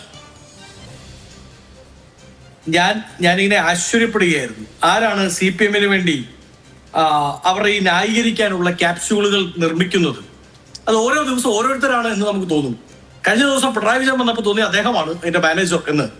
അദ്ദേഹമാണ് മാനേജറെങ്കിൽ അതിന്റെ സ്റ്റോർ മാനേജർ അത് ഡോക്ടർ PK ഗോപനാണ് എന്ന് തോന്നുന്നു. കനകോലു മുതൽ അൻവർ വരെ ഈ കേസിൽ പ്രതി ചേർക്കപ്പെടുകയാണ്. ഇനി അദ്ദേഹം പറയാനുള്ളത് എനിക്കൊന്നു വരും ദിവസങ്ങളിൽ അദ്ദേഹം മൊസാദിനെ കൂടി ഇത് ഉൾപ്പെടുത്തിയാൽ മതി. മൊസാദിന്റെ ഒരു പ്രത്യേക ഏജൻസിയും ലോകത്തിലുള്ള ഒരേ ഒരു കമ്മ്യൂണിസ്റ്റ് ഗവൺമെന്റിനെ തകർക്കുക എന്ന ലക്ഷ്യത്തോടു കൂടി മൊസാദ് അല്ലെങ്കിൽ CIA നേരിട്ടിടപെട്ട് ശബരിമലയിൽ പിണറായി വിജയൻ ഗവൺമെന്റിന്റെ ഇടയിൽ മൊസാദിന്റെ ഏജൻസിനെ ഏർപ്പെടുത്തി. ഏജന്റായ Padmakumar, agent P Padmakumar, agent V Vasu അടക്കമുള്ള 2 ഏജന്റുമാരെ റിക്രൂട്ട് ചെയ്ത് അവര് വഴി ഇവിടത്തെ സ്വർണം കടത്തിക്കൊണ്ടുപോയി. അവരുടെ ലക്ഷ്യം എന്താണ്? ആത്യന്തികമായി ലോകക്രമത്തിൽ പുതിയ ലോകക്രമം ഉണ്ടാക്കുന്നതിന്റെ ഭാഗമായി ആ ലോകക്രമത്തിന്റെ ഭാഗമായിട്ടുള്ള ഒരേ ഒരു കമ്മ്യൂണിസ്റ്റ് ഗവൺമെന്റിനെ താഴെ ഇറക്കുക എന്നുള്ളതാണ് ആത്യന്തികമായ ലക്ഷ്യം. അതിനുവേണ്ടി മൊസാദാണ് ഈ പണി ചെയ്തത് എന്ന് പറഞ്ഞാൽ മതി. അദ്ദേഹം എന്ത് തരത്തിലുള്ള അബദ്ധ ജടിലമായ വാദങ്ങളാണ് മുമ്പോട്ട് വെക്കുന്നത്? ഒന്ന്, അദ്ദേഹം പറഞ്ഞത് എന്താണ്? ഈ പറയുന്ന കനകോലു, കർണാടകക്കാരനായ കനകോലു, കർണാടകയുമായി ബന്ധപ്പെട്ട് എന്തുണ്ടെങ്കിലും കനകോലുവിന്റെ മുകളിലേക്ക് പോകുന്ന ഇവരുടെ ഒരു രീതിയാണ്. അപ്പൊ കർണാടകക്കാരനായ കനകോലു എന്ത് ചെയ്തു? കേരളത്തിൽ ഈ ഇത്തരത്തിലുള്ള കാര്യങ്ങൾക്ക് നേതൃത്വം കൊടുത്തു എന്നാണ് പറയുന്നത്. അപ്പൊ ഞാൻ ഒരു കാര്യം ചോദിക്കട്ടെ, കനകോലുവിന്റെ PR ഏജൻസി, നിങ്ങളുടെ PR ഏജൻസികളുടെ കഥ എന്നെ കൊണ്ട് പറയിപ്പിക്കരുത്. ഞാൻ കേരളത്തിൽ നിങ്ങളുടെ PR ഏറ്റെടുത്ത് നടത്തുന്ന ഏജൻസിയുടെ പേരെന്നെ കൊണ്ട് പറയിപ്പിക്കരുത്. ഇതൊരു പബ്ലിക് പ്ലാറ്റ്ഫോം ആയതുകൊണ്ടാണ് ഞാനത് പറയാത്തത്. നിർബന്ധിച്ചാൽ പറയുകയും ചെയ്യാം, പേടിയൊന്നുമില്ല. പക്ഷേ ഈ കനകോലു ഇവന്റെ ഫ്രാഞ്ചൈസി ഏറ്റെടുത്തവരാണോ പത്മകുമാർ? ആണോ ഡോക്ടർ ഗോപൻ? നോക്കൂ, കനകോലുവിന്റെ കേരള ഘടകത്തിന്റെ ഫ്രാഞ്ചൈസി, ആ ഫ്രാഞ്ചൈസി ഏറ്റെടുത്ത് നടത്തുന്ന ആളാണോ പത്മകുമാറും വാസുവും ഇന്ന് അറസ്റ്റിലായ എൻ വിജയകുമാറും? ഇവരെല്ലാം പൊളിറ്റിക്കലി അപ്പോയിന്റഡ് ആയിട്ടുള്ള ദേവസ്വം ബോർഡ് മെമ്പർമാരാണ്. ആരാണ് അവരെ പൊളിറ്റിക്കലി അപ്പോയിന്റ് ചെയ്തത്? പൊളിറ്റിക്കലി അവരെ അപ്പോയിന്റ് ചെയ്തത് നിങ്ങളുടെ സർക്കാരാണ്. LDFന്റെ 1, 2 ഗവൺമെന്റുകൾ, കൃത്യമായി പറഞ്ഞാൽ പിണറായി വിജയന്റെ ഗവൺമെന്റുകൾ. ആ പിണറായി വിജയന്റെ ഗവൺമെന്റുകൾ അപ്പോയിന്റ് ചെയ്ത, ആ പിണറായി വിജയന്റെ ഗവൺമെന്റ് ആനയിച്ച ഏതാണ് ആഴിയിട്ട് ഉഴിഞ്ഞ് കൊണ്ടുവന്ന് ഇരുത്തി പ്രതിഷ്ഠിച്ച 2 ദേവസ്വം ബോർഡിന്റെ പ്രസിഡന്റുമാർ ഇന്ന് ജുഡീഷ്യൽ കസ്റ്റഡിയിൽ ഉള്ളിലാണ്. ഞാൻ ആദ്യം പറഞ്ഞതുപോലെ അവർ ഉപ്പ് സത്യാഗ്രഹത്തിൽ പങ്കെടുത്ത് അറസ്റ്റിൽ ജയിൽ വരിച്ചവരൊന്നുമല്ല. അവരെ ഈ സ്വർണ്ണക്കൊള്ളയുമായി ബന്ധപ്പെട്ട് നിങ്ങളുടെ തന്നെ നിയന്ത്രണത്തിലുള്ള ഉദ്യോഗസ്ഥർ, അവർ നയിക്കുന്ന SIT ബഹുമാനപ്പെട്ട കേരള ഹൈക്കോടതിയുടെ നിർദ്ദേശപ്രകാരം അറസ്റ്റ് ചെയ്ത് ജുഡീഷ്യൽ കസ്റ്റഡിയിൽ വിട്ടിരിക്കുകയാണ്. അപ്പോ ഇനി അദ്ദേഹം പറയുന്ന കണക്കിനാണെങ്കിൽ ഇപ്പൊ കോൺഗ്രസിന്റെ സോണിയാഗാന്ധി ഇടപെട്ടു, ആന്റണി ഇടപെട്ടു, അല്ലെങ്കിൽ ഈ പറഞ്ഞ UDF കൺവീനർ അടൂർ പ്രകാശ് ഇടപെട്ടു, ഇവരെല്ലാം ഇടപെട്ടുകൊണ്ടാണ് അവിടെ ഈ കളികളെല്ലാം നടന്നതെങ്കിൽ നിങ്ങളുടെ ദേവസ്വം ബോർഡ് മന്ത്രിയെ കൊണ്ടും ആ ദേവസ്വം ബോർഡ് മന്ത്രിയുടെ തന്നെ ക്യാപ്റ്റനായ പിണറായി വിജയനെ കൊണ്ടും ചുക്കിനും ചുണ്ണാമിനും കൊള്ളില്ല എന്ന് വേണ്ട മനസ്സിലാക്കാൻ. ഒരു പ്രതിപക്ഷ കക്ഷി, രണ്ടിടത്തും ഭരണത്തിലില്ലാത്ത ഒരു പ്രതിപക്ഷ കക്ഷിക്ക് നിങ്ങളുടെ ദേവസ്വം ബോർഡിന്റെ 2 പ്രസിഡന്റുമാരെ സ്വാധീനിക്കാൻ സാധിക്കുമെങ്കിൽ പിന്നെ എന്ത് പണിക്കാണ് നിങ്ങളുടെ ദേവസ്വം ബോർഡിന്റെ മന്ത്രി ഉള്ളത്? പിന്നീട് അദ്ദേഹം വലിയൊരു മണ്ടത്തരം പറഞ്ഞു, വലിയൊരു അബദ്ധം പറഞ്ഞു. പക്ഷെ അത് മണ്ടത്തരമല്ല, ബോധപൂർവം ഇവർ പറഞ്ഞുകൊണ്ടിരിക്കുന്നതാണ്. അതായത് തന്ത്രിമാരിലേക്ക് കേസ് കൊണ്ടുപോകാനാണ് അദ്ദേഹം പറഞ്ഞത്. അവിടെ നിന്ന് ഏത് സ്വത്ത് വെളിയിലേക്ക് പോയാലും അകത്തേക്ക് വന്നാലും തന്ത്രിമാർക്കല്ലേ പങ്ക്. അങ്ങനെയാണെങ്കിൽ എന്തിനാ ദേവസ്വം ബോർഡിന്റെ ഒരു മന്ത്രി? അങ്ങനെയല്ല sir. Travancore and Cochin Hindu religious institutions act 1950 അത് പ്രകാരമാണ് ഈ ട്രാവൻകൂർ ദേവസ്വം ബോർഡ് ഉണ്ടാവുന്നത്. വളരെ കൃത്യമായി കേരളത്തിലും ഇന്ത്യയിലുമുള്ള ഹിന്ദു ദൈവങ്ങളെല്ലാം തന്നെ മൈനറായാണ് നിയമം പരിഗണിക്കുന്നത്. ആ മൈനറിന്റെ സ്വത്തിന്റെ ഗാർഡിയൻ ദേവസ്വം ബോർഡാണ്. അതായത് ആ ശബരിമലയിൽ എന്നുള്ളത് മാത്രമല്ല, ദേവസ്വം ബോർഡിന്റെ കീഴിലുള്ള ഏതെങ്കിലും ഒരു അമ്പലത്തിന്റെ പറമ്പിലെ കൊട്ടത്തേങ്ങ വെളിയിലേക്ക് പോയാലും അതിന്റെ ഉത്തരവാദി ആ ദൈവത്തിന്റെ, ആ മൈനറായ ഡെയിറ്റിയുടെ ഗാർഡിയനായ പേരന്റായ ദേവസ്വം ബോർഡാണ് ഉത്തരം പറയേണ്ടത്. ദേവസ്വം ബോർഡാണ് അതിന്റെ ഗാർഡിയൻ. ദേവസ്വം ബോർഡാണ് ഭക്തവിശ്വാസികളോട് ഇതാ ഈ കൊട്ടത്തേങ്ങ ഒരു കള്ളൻ അടിച്ചുകൊണ്ട് പോയി, അതിന്റെ ഉത്തരവാദിത്വം പറയേണ്ടതുണ്ടെങ്കിൽ പറയേണ്ടത് ദേവസ്വം ബോർഡാണ്. അപ്പൊ ഇങ്ങനെ കുറെ മൊസാദിനെ അല്ലെങ്കിൽ റോയെ, CIA, കനകോലുവിനെ ഒക്കെ ഇതിലേക്ക് പിടിച്ചിട്ട് രക്ഷപ്പെടാമെന്നുള്ളത് അതൊക്കെ രാഷ്ട്രീയമാണെന്നുള്ളതാണ് കോൺഗ്രസിന്റെ ടേക്ക്. ശ്രീ മഹേഷ് പണിക്കർ, ഇവിടെ ഇപ്പോൾ നാളെ ഒരു പ്രധാനപ്പെട്ട ചോദ്യം ചെയ്യലുള്ളത് ഭണ്ഡാരിയെയും ഗോവർദ്ധനെയും വീണ്ടും ചോദ്യം ചെയ്യുകയാണ്.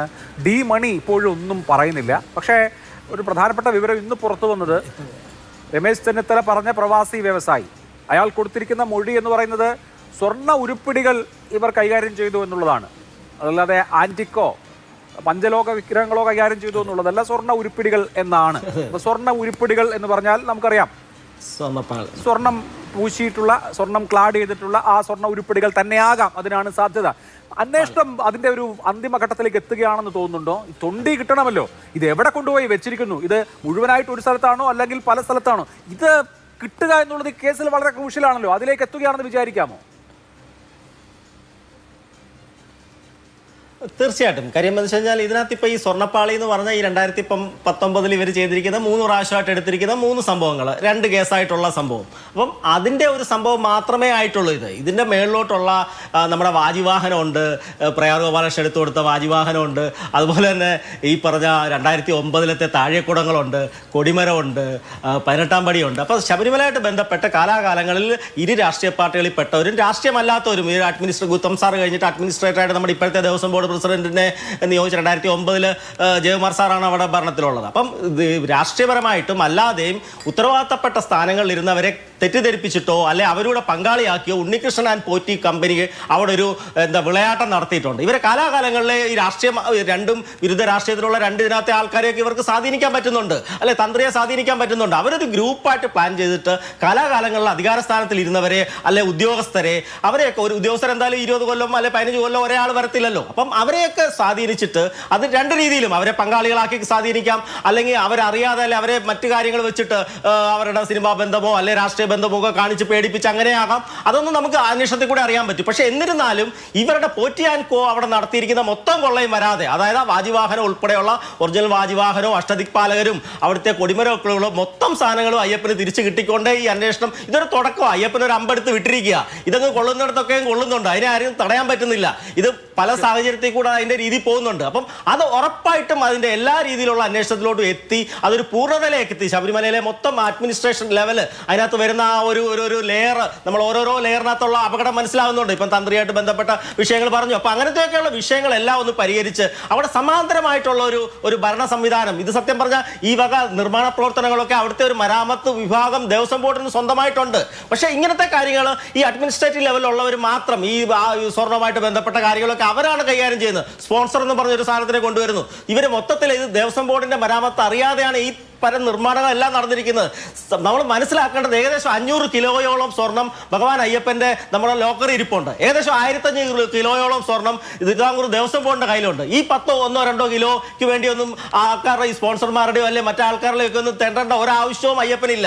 അയ്യപ്പന്റെ തന്നെ സ്വത്ത് ഇഷ്ടം പോലെ ഉണ്ട്. ഇതൊന്ന് പണിയണമെങ്കിൽ അവിടെ തന്നെ ദേവസ്വം ബോർഡിന്റെ ഉദ്യോഗസ്ഥരോ മരാമത്തുകാർക്കോ അവിടെ ചെയ്ത് പൂശാനേ ഉള്ളൂ. ഈ വെളിയിൽ നിന്നുള്ള ആൾക്കാരെ ഈ ഭണ്ഡാരിയോ അല്ലെങ്കിൽ ഗോവർദ്ധനെയോ അല്ലെങ്കിൽ ഉണ്ണികൃഷ്ണൻ പോറ്റിയെ കൊണ്ടൊന്നും ഇത് ചെയ്യിപ്പിക്കേണ്ട ഒരാവശ്യവും ഇല്ല. അപ്പം ഇതെന്ന് പറഞ്ഞു അവിടുത്തെ കാര്യങ്ങൾ ആ സിസ്റ്റം റിയൽ ആയിട്ടുള്ള ബ്രിട്ടീഷുകാരുടെ കാലത്തുള്ള രാജാവിന്റെ കാലത്തുള്ള സിസ്റ്റം അവിടെ ഉണ്ട്. സിസ്റ്റത്തിന്റെ കുഴപ്പമല്ല. പക്ഷെ ആ സിസ്റ്റത്തിൽ ഇവരെല്ലാം പഴുതുണ്ടാക്കി ഒരു നല്ല രീതിയിൽ ഉണ്ടാക്കി വെച്ചിട്ടുണ്ട്. ആ പഴുതുകളെല്ലാം അടച്ച് ഇത് പൂർണ്ണമായിട്ടും സമൂഹത്തിനും ഭക്തജന സമൂഹത്തിനും നല്ലതാകുന്ന രീതിയിൽ ഇതിനകത്ത് രാഷ്ട്രീയവും ഈ ഇലക്ഷൻ ഉള്ളത് കൊണ്ടാണ് ഈ രാഷ്ട്രീയം. ഇലക്ഷൻ ഇല്ലെങ്കിൽ ഇതൊന്നുമില്ല.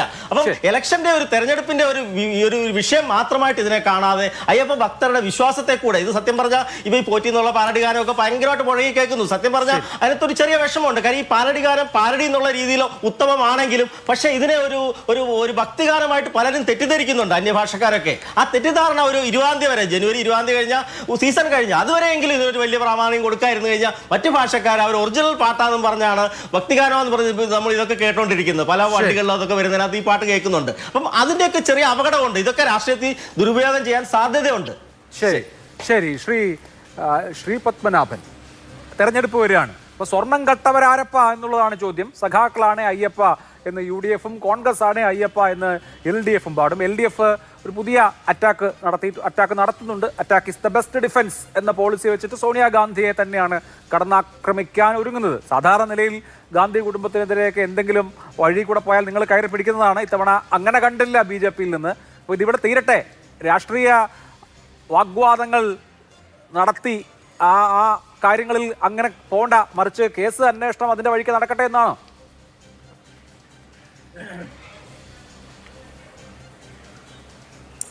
അത് മാത്രമല്ല, അതൊരു കാര്യമുണ്ട്. അത് മാത്രമല്ല, ഞങ്ങളെ സംബന്ധിച്ചിടത്തോളം പറയുകയാണെങ്കിൽ കേരളത്തിലെ ദേവസ്വം ബോർഡ് സംവിധാനം, അതിപ്പോൾ തിരുവിതാംകൂർ ദേവസ്വം ബോർഡ് മാത്രമല്ല, ഞങ്ങളെ മലബാർ ദേവസ്വം ബോർഡ്, അതുപോലെ തന്നെ ഗുരുവായൂർ, ഇതെല്ലാം ഉൾപ്പെടെയുള്ള ദേവസ്വം ബോർഡുകളുടെ നിലവിലുള്ള പ്രവർത്തന രീതിയിൽ ഒരു പുനഃപരിശോധന ആവശ്യമാണ്. കാരണം ആളുകൾ സംസാരിക്കുന്നത് മുഴുവൻ ശബരിമലയിലെ സ്വർണ്ണക്കൊള്ള മാത്രമാണ്. നോക്കൂ, കണ്ണൂരിൽ നമ്മുടെ എന്താ പറയുക, വളരെ പ്രശസ്തമായ ആണ്ടല്ലൂർ കാവിൻ്റെ 17 ഏക്കർ ഭൂമി കാണുന്നില്ല. 17 ഏക്കറ, 1.7 അല്ല, 17 ഏക്കറ. അത് കണ്ടെത്തി അതിന് വേണ്ട നടപടിയെടുക്കാൻ ദേവസ്വം ബോർഡ് അവിടുത്തെ ക്ഷേത്ര എക്സിക്യൂട്ടീവ് ഓഫീസർക്ക് ഉത്തരവ് കൊടുത്തിട്ട് കൊല്ലം 2-ലധികമായി. ഇന്നുവരെ 1 ഇഞ്ച് ഭൂമി പോലും കണ്ടെത്താനുള്ള ഒരു ശ്രമം അവിടെ നടത്തിയിട്ടില്ല. എൻ്റെ നാട്ടിൽ മലബാർ ദേവസ്വം ബോർഡിൻ്റെ കീഴിലുള്ള ബാലുശ്ശേരി കോട്ടയിലെ 20.6 ഗ്രാം സ്വർണ്ണാഭരണങ്ങൾ നഷ്ടപ്പെട്ടിട്ട് 2.5 കൊല്ലമായി. അത് കട്ടുകൊണ്ട് പോയതാണ് ഒരാൾ. അവിടെ നേരത്തെ ഉണ്ടായിരുന്ന ദേവസ്വം എക്സിക്യൂട്ടീവ് ഓഫീസർ കട്ടുകൊണ്ട് പോയതാണ്. അങ്ങോരെ FIR ഇട്ടിട്ട് 2 മാസമായി. അങ്ങോട്ട് മുങ്ങി നടക്കുകയാണ്. അത് ഇതുവരെ പിടിച്ചെടുത്തിട്ടില്ല. ശാസ്താംകോട്ടയിൽ കൊടിമരത്തിൻ്റെ പ്രശ്നമുണ്ട്. വേറെ ക്ഷേത്രങ്ങളിൽ സ്വർണം കാണാത്ത പ്രശ്നമുണ്ട്. ഒരുപാട് ചെറുതും വലുതുമായ ക്ഷേത്രങ്ങളിൽ ചെറുതും വലുതുമായ രീതിയിലുള്ള സ്വർണം, അതുപോലെ തന്നെ ഭൂമി, അതുപോലെ തന്നെ പണം എന്നിവ കാണാത്ത പ്രശ്നമുണ്ട്. ഇത് യാദൃച്ഛികമല്ല. ഇപ്പോൾ പൈസയുണ്ട്, അപ്പോൾ ആൾക്കാർ അത് എടുക്കും, കൈകാര്യം ചെയ്യും, കൃത്രിമം കാണിക്കും, അങ്ങനെയല്ല. ഇത് കേരളത്തിലെ ഒരു പൊതു സ്വഭാവമാണ്. കേരളത്തിലെ ദേവസ്വം ബോർഡിൻ്റെ കീഴിലുള്ള ക്ഷേത്രങ്ങളിൽ വലിയ തോതിലുള്ള അനാസ്ഥയുണ്ട്. ആ അനാസ്ഥ മുതലാക്കി ഒരുപാട് ആളുകൾ പണം സമ്പാദിക്കുന്നുണ്ട്, അവിടുത്തെ സ്വത്ത് കട്ടോട്ട് പോകുന്നുണ്ട്. അപ്പോൾ ഇതിനൊരു പുനഃപരിശോധന വേണം. നിലവിലുള്ള ദേവസ്വം ബോർഡിൻ്റെ പ്രവർത്തനങ്ങൾ, പ്രത്യേകിച്ചും ക്ഷേത്രം വക സ്വത്തുക്കൾ, അത് ഭൂമി, ഇളകുന്ന മുതലായാലും ഇളകാത്ത മുതലായാലും, ഇത് കൈകാര്യം ചെയ്യാൻ, ഇതിന് ഒരു ഇൻവെന്ററി തയ്യാറാക്കാൻ, ഇതിന് കൃത്യമായ ഒരു പരിശോധന ഏർപ്പെടുത്താൻ, ഇത് സംരക്ഷിക്കപ്പെടുന്നു എന്ന് ഉറപ്പുവരുത്താൻ പുതിയ സംവിധാനങ്ങളെ പറ്റി ചിന്തിക്കണം. പുതിയ സംവിധാനം, ഈ സർക്കാരിൻ്റെ പണം അഴിമതിയിലൂടെ പോകുന്നത് പോലെ ദേവസ്വത്തിൻ്റെ ഭൂമിയും സ്വത്തും പണവും പോകുന്ന സംവിധാനം അവസാനിക്കണം. ഇതാണ് ഞങ്ങളുടെ മനസ്സിലുള്ള വിശാലമായ ലക്ഷ്യം. അത് ഈ രാജ്യത്ത്, കേരളത്തിൽ നടപ്പിലാക്കാൻ വേണ്ടി കൂടിയാണ് ഞങ്ങൾ ഇതിനെ കേവലം ഒരു തെരഞ്ഞെടുപ്പ് രാഷ്ട്രീയം എന്ന രീതിയിലല്ല കാണുന്നത്. അതിനും വലിയ ഒരു എന്താ പറയുക ഒരു കാര്യമായിട്ടാണ് ഞങ്ങൾ കാണുന്നത്. അതിനു വേണ്ടിയുള്ള പരിശ്രമത്തിലാണ് ഞങ്ങൾ. ശരി. ശ്രീ രാജഗോപാൽ, CPM ഈ സമീപ ദിവസങ്ങളിൽ ചെയ്തുകൊണ്ടിരിക്കുന്നത് പ്രത്യാക്രമണം നടത്തുക എന്നുള്ളതാണ്. സോണിയാഗാന്ധിയെ വലിച്ചിഴക്കുന്നു. ഇന്നിപ്പോൾ അതിലും അപ്പുറത്ത് സുനിൽ കനഗോലുവിൻ്റെ പ്ലാനാണ് ഇത്. കോൺഗ്രസിൻ്റെ ഫണ്ട് കുറവിനെ ഏതെങ്കിലും തരത്തിൽ ശരിയാക്കാൻ, അല്ലെങ്കിൽ അത് അപ്രോപ്രിയേറ്റ് ചെയ്യാൻ വേണ്ടിയിട്ട് ഇത് ഉപയോഗിക്കുകയാണ് എന്ന് വരെ കടത്തിപ്പറഞ്ഞു. ആ കടത്തിപ്പറച്ചിൽ നമുക്ക് മനസ്സിലാവും രാഷ്ട്രീയമാണ്. അതിനപ്പുറത്ത് ഈ കാര്യത്തിൽ കോൺഗ്രസ് നേതാക്കൾക്കാണ് ബന്ധം എന്ന CPMന്റെ പ്രത്യാക്രമണം നല്ലതുപോലെ ഫലിക്കാൻ സാധ്യതയുണ്ടോ എന്ന് തോന്നുന്നു?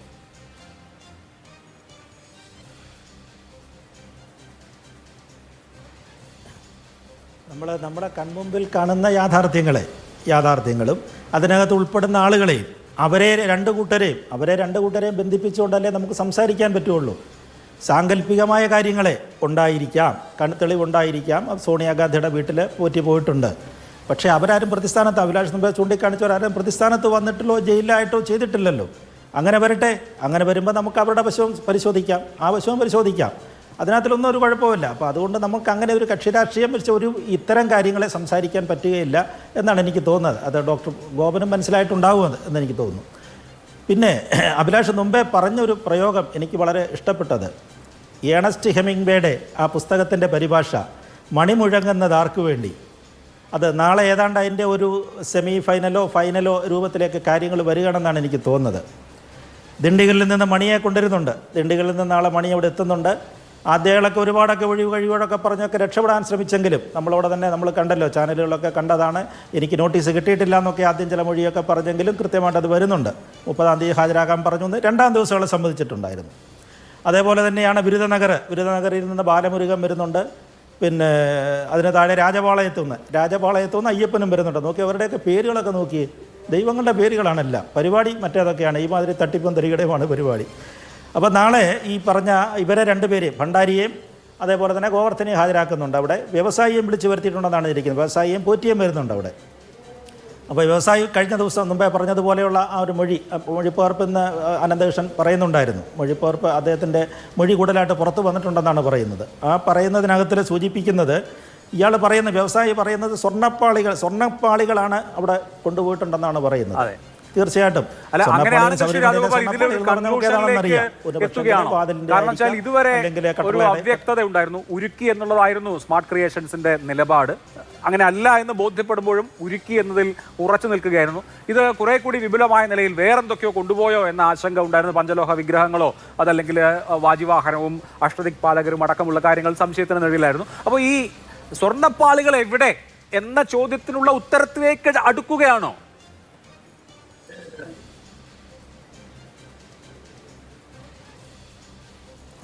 തീർച്ചയായിട്ടും നാളെ വ്യവസായി പറയുകയാണ്, ഇതാണ് ഞാൻ പറഞ്ഞ മണി, ഞാൻ പറഞ്ഞ ഡി മണി ഇത് തന്നെയാണെന്ന് അയാളുടെ മുഖത്ത് നോക്കി പറയുകയാണെങ്കിൽ തെളിയല്ലേ? മുഖത്ത് നോക്കി SITയുടെ മുമ്പിൽ വെച്ച് പറയുകയാണെങ്കിൽ കേസ് തെളിയാണ് അവിടെ വെച്ച്. അല്ലെങ്കിൽ നാളെ അറസ്റ്റ് ചെയ്യപ്പെടും. തീർച്ചയായിട്ടും ഡി മണി അറസ്റ്റ് ചെയ്യപ്പെടും. പിന്നെ അയാൾ മിടുക്കനാണ്. അയാൾ നമ്മൾ ഈ പറയുന്ന പോലൊന്നും അല്ല. അയാൾ ഒരു പക്ഷെങ്കിൽ മദ്രാസ് ഹൈക്കോടതിയിൽ നിന്നോ അല്ലെങ്കിൽ മദ്രാസ് ഹൈക്കോടതിയുടെ മധുര ബെഞ്ചിൽ ഉള്ള ഹാജരാകുന്ന വക്കീലുമാരെയൊക്കെ ആയിട്ടായിരിക്കും നാളെ വരുന്നത്. അങ്ങനെ മണ്ഡലമൊന്നും ആയിരിക്കത്തില്ലല്ലോ അയാൾ. അപ്പോൾ അതുകൊണ്ട് പിന്നെ ഇതിനകത്തിൽ കൂട്ടി വായിക്കേണ്ട ഒരു കാര്യം എനിക്ക് തോന്നുന്നു, രമേശ് ചെന്നിത്തല നേരത്തെ ഒരു കാര്യം സൂചിപ്പിച്ചിരുന്നല്ലോ. 2019 N. വാസു ദേവസ്വം പ്രസിഡൻ്റായിരുന്ന കാലത്ത് അവിടെ ഉണ്ടായിരുന്ന പാത്രങ്ങളും മറ്റും മറിച്ച് വിൽക്കുക, എടുത്തുകൊണ്ട് പോവുക, എടുത്ത് വിൽക്കുക. മറിച്ച് വിൽക്കുക എന്ന് പറഞ്ഞാൽ വിൽക്കാൻ അവിടെ സ്ഥലപരിമിതി മൂലം വിൽക്കാനായിട്ടൊരു തീരുമാനം ഉണ്ടായിരുന്നു എന്നാണ്. രമേശ് അന്ന് പറഞ്ഞ വാചകത്തെ നമ്മൾ ഇന്നത്തെ ഈ പറയുന്ന വ്യവസായിയുടെ മൊഴിയുമായിട്ട് കൂട്ടിച്ചേർക്കണമെന്നാണ് എനിക്ക് തോന്നുന്നത്. അതെന്തിനായിരുന്നു അങ്ങനെ ഒരു ശ്രമം അവിടെ നടന്നിരുന്നത്? അത് ഒരുപാട് സ്ട്രോങ് റൂമുണ്ട്. ശബരിമലയിലെ സൂക്ഷിച്ചിരിക്കുന്ന ആറന്മുള അടക്കം ഒരുപാട് 10, 15, 20 സ്ട്രോങ് റൂമുകളിലാണ് സൂക്ഷിച്ചിരിക്കുന്നത്.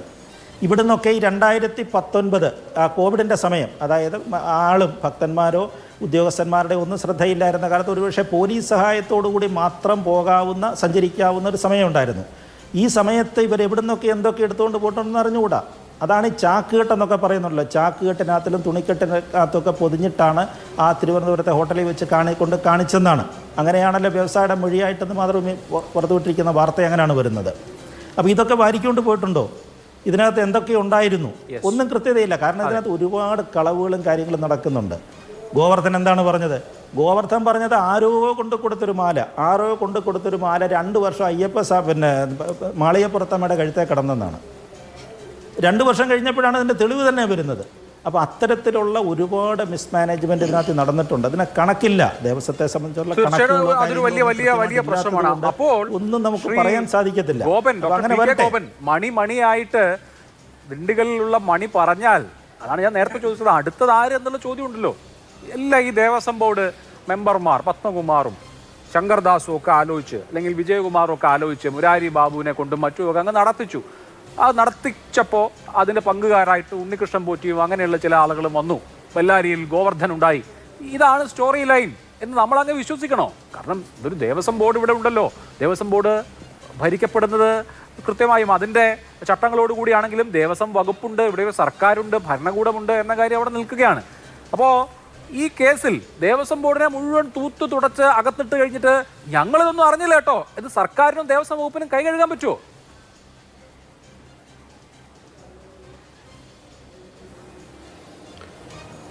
ശ്രീ അഭിലാഷെ, 5 പേരുടെ ചോദ്യമുണ്ട്. ഞാൻ ചുരുക്കി പരമാവധി പറയാൻ ശ്രമിക്കാം. ഒന്ന്, അങ്ങ് മണി മുഴങ്ങുന്നത് ആർക്ക് വേണ്ടി എന്നുള്ളത് എൻ്റെ ഒരു പാരഡി. മണിനാദം എവിടെ നിന്ന്? അത് കർണാടകത്തിൽ നിന്ന് തുടങ്ങി ഡൽഹിയിലെത്തി നിൽക്കുകയാണ്. കേരളത്തിലല്ല മണിനാദം കേൾക്കുന്നത്.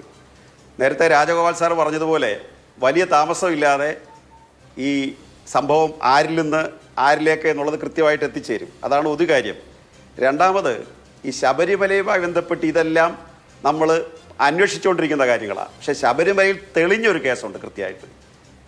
അത് UDFൻ്റെ മന്ത്രി ശ്രീ VS ശിവകുമാറിൻ്റെ സഹോദരൻ VS ജയകുമാർ 1,87,00,000 രൂപയുടെ അഴിമതി കാണിച്ച് അത് അവിടെ നിന്ന് പുറത്താക്കപ്പെട്ടതാണ്. VS ശിവകുമാറിൻ്റെ പേര് രാജിവെക്കണമെന്നോ ബഹളം ഉണ്ടാക്കുകയോ അദ്ദേഹത്തെ പുറത്താക്കുമോ ഒന്നും കോൺഗ്രസ് ചെയ്തിട്ടില്ല. അത് തെളിഞ്ഞ അഴിമതിയാണ്. ഇതൊക്കെ തെളിയിക്കാൻ കിടക്കുകയാണ്. ഇനി ശബരിമലയിലെ തന്ത്രിയുടെ പങ്ക്.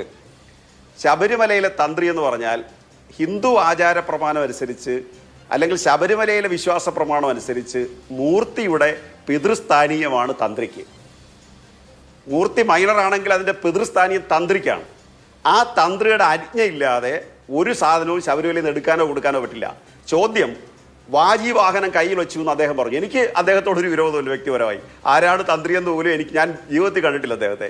എൻ്റെ അഭിപ്രായം, വാജിവാഹനം കയ്യിൽ വെക്കാൻ അദ്ദേഹത്തിന് അധികാരമില്ലെന്ന് അദ്ദേഹത്തിന് നമ്മളെക്കാൾ നല്ലതുപോലെ അറിയാം. പിന്നെ അതൊരു പക്ഷേ ഇവിടെ അറിയാവുന്ന ശ്രീ മഹേഷിനായിരിക്കും.